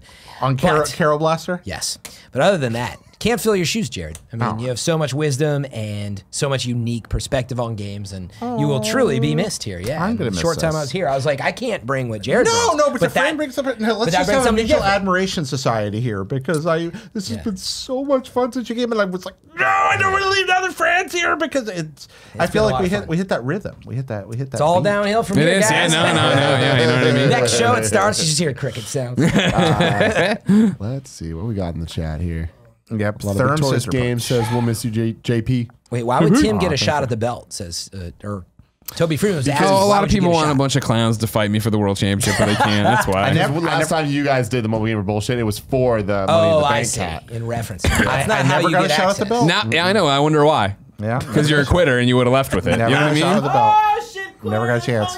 I can't If have I you had showing won- up at if the I had new. won the belt, I would have hoisted it and given it back. Oh wow. I am don't need not that a bullshit. good- I don't See, need. I don't that's need not Xavier the Woods kind- crap. I don't need It's getting way crooked commish stuff too here. complicated. Something that I really want to do. We need to do the World Championship pay-per-view. Grand larceny. Oh, In Yeah, April. Grand April. Yeah, I have plans. I got plans. Cool, great. We need to talk. But something that I've been wanting to do for a long time, but now we have to do. barbed wire baseball match. Is I want each of us to have a actual theme song entrance video package that anytime we do this stuff, it plays, and we do the whole theatrics of the WWE thing. Oh, Yeah. I like that. Yeah. Like I made a bunch of them for the Kind of Funny Life 3. Sure. We did. Like, of course, we had France, but I kind of want these to be like royalty free, like stuff that we're allowed to use, so we're not Sure. like Yeah. playing the copyright game. You know what I mean? I totally hear you. Beats.com. Yeah, because right now yours is the Beyond song. Oh, go beyond. Yeah. Which I like because there's a nice build up Sure. there. But on this new one, what I want is we have to go downstairs and ask really nicely, but then put the like Rey Mysterio blast because I want to be shot out of the floor. Land here. Because Nix is done. Nix is the producer You would've seducer cut song, the floor below which is us. amazing. But we gotta get Fran one too, because Everybody, write be your great. favorite Fran I'm gonna songs get in on it. and then record them and send them to us. I think your France would be like Carly Simon's "You're So Vain." I think that's What? That's I'm dying. I was That's trying not not to cough. I was bad, trying to actually. kill it. That's So wait, this would be like your walk-in theme song. Yeah. yes.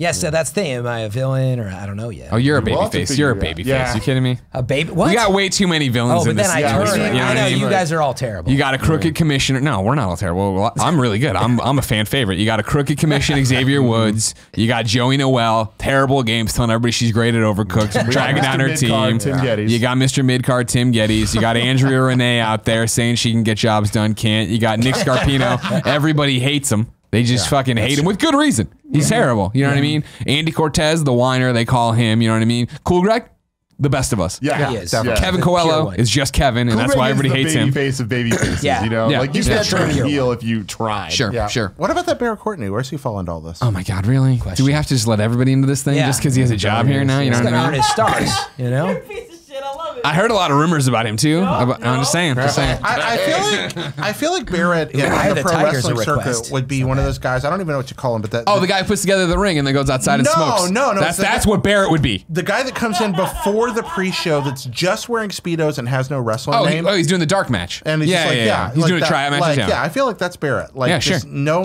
particular name. He's just That's in so the funny. Speedos. He gets beat up by another wrestler, and then a jobber. He's just jobbing. Yeah. Nanobiologist says during the show, Netherlands and Swiss stores changed the Kingdom Hearts 3 release date to January 26th. Working on a Resident Evil TV series, really? Yes, man. Interesting. Why? I mean, as I'm saying, Netflix working on Resident Evil. Okay, I'd be in for that. Oh, Fran's song, "Eye of the Tiger." I like that one. Nathan says. We'll never actually do it. I mean, who knows within review if we're doing it in 5 years, maybe we will. But Resident the Evil Resident series? Evil movies is a franchise that I would love to actually I watch. loved one, man. Because they are garbage, but they do the whole connected world. One and, was like, fun, and then it got it Yeah. ends with them in like it's Ali Larder, and then what's her name, the main one, Mila Jovovich in like the desert, and like what the hell's going on? Yeah, when it turns into Magmox, they completely lose me. But I actually kind of enjoy the first one. The last one though is amazing. Wait, I lost you. What did you Amazing say? being Resident Evil movies. Oh, yeah. The last one's amazing because, and this is spoilers for a thing that doesn't fucking matter. But like they go back to the place in the first one. Yeah. But at this point, she's the superhuman. So they're in the hallway. Alice, with the, right? Wasn't her name? Yeah, they're in the hallway with the lasers. Yeah, it's yeah. like the iconic shit from the first. Yeah. But she's flipping over and shit. It's fucking cool. Yeah. I actually have enormous respect. He takes a lot of crap, but I have a lot of respect for Paul W.S. Anderson, the director of Resident Evil, the whole series. He's done all of those, as well as director of Mortal Kombat. He made Shopping. He made Event Horizon, Three Musketeers. His movies are not dramatic tour de force films, but he does something that almost nobody else that makes video game movies does. He gets movies made. Well, Almost UA Bowl gets movies made too. Almost no does. video game movies happen. Sure. But Paul Anderson makes sure a theatrical motion picture takes place. Yeah. And he gets it out there, and you know what you're getting. It's going to be Mila Jovovich, and she's going to be running around, and she's going to do some wall kicks. She's gonna get naked. And yeah, she was taking the first one. She was taking it the other. Just the first one, but that was important for me. She did get Oh naked? yeah, we were all that age of like. I mean, I was definitely that age. Yeah. I think I was Really? like She got naked in the 10. first one? She does, yeah, It's the briefly. movie starts like that. Like showering or something. It's crazy. Hello. She's in a laboratory. It's actually kind of painful and horrible. She's So nude, they- but she's also got like stuff stuck in her. They said the plan You'd be for surprised the TV when you're a series- teenage boy what you can look past. Yeah, exactly.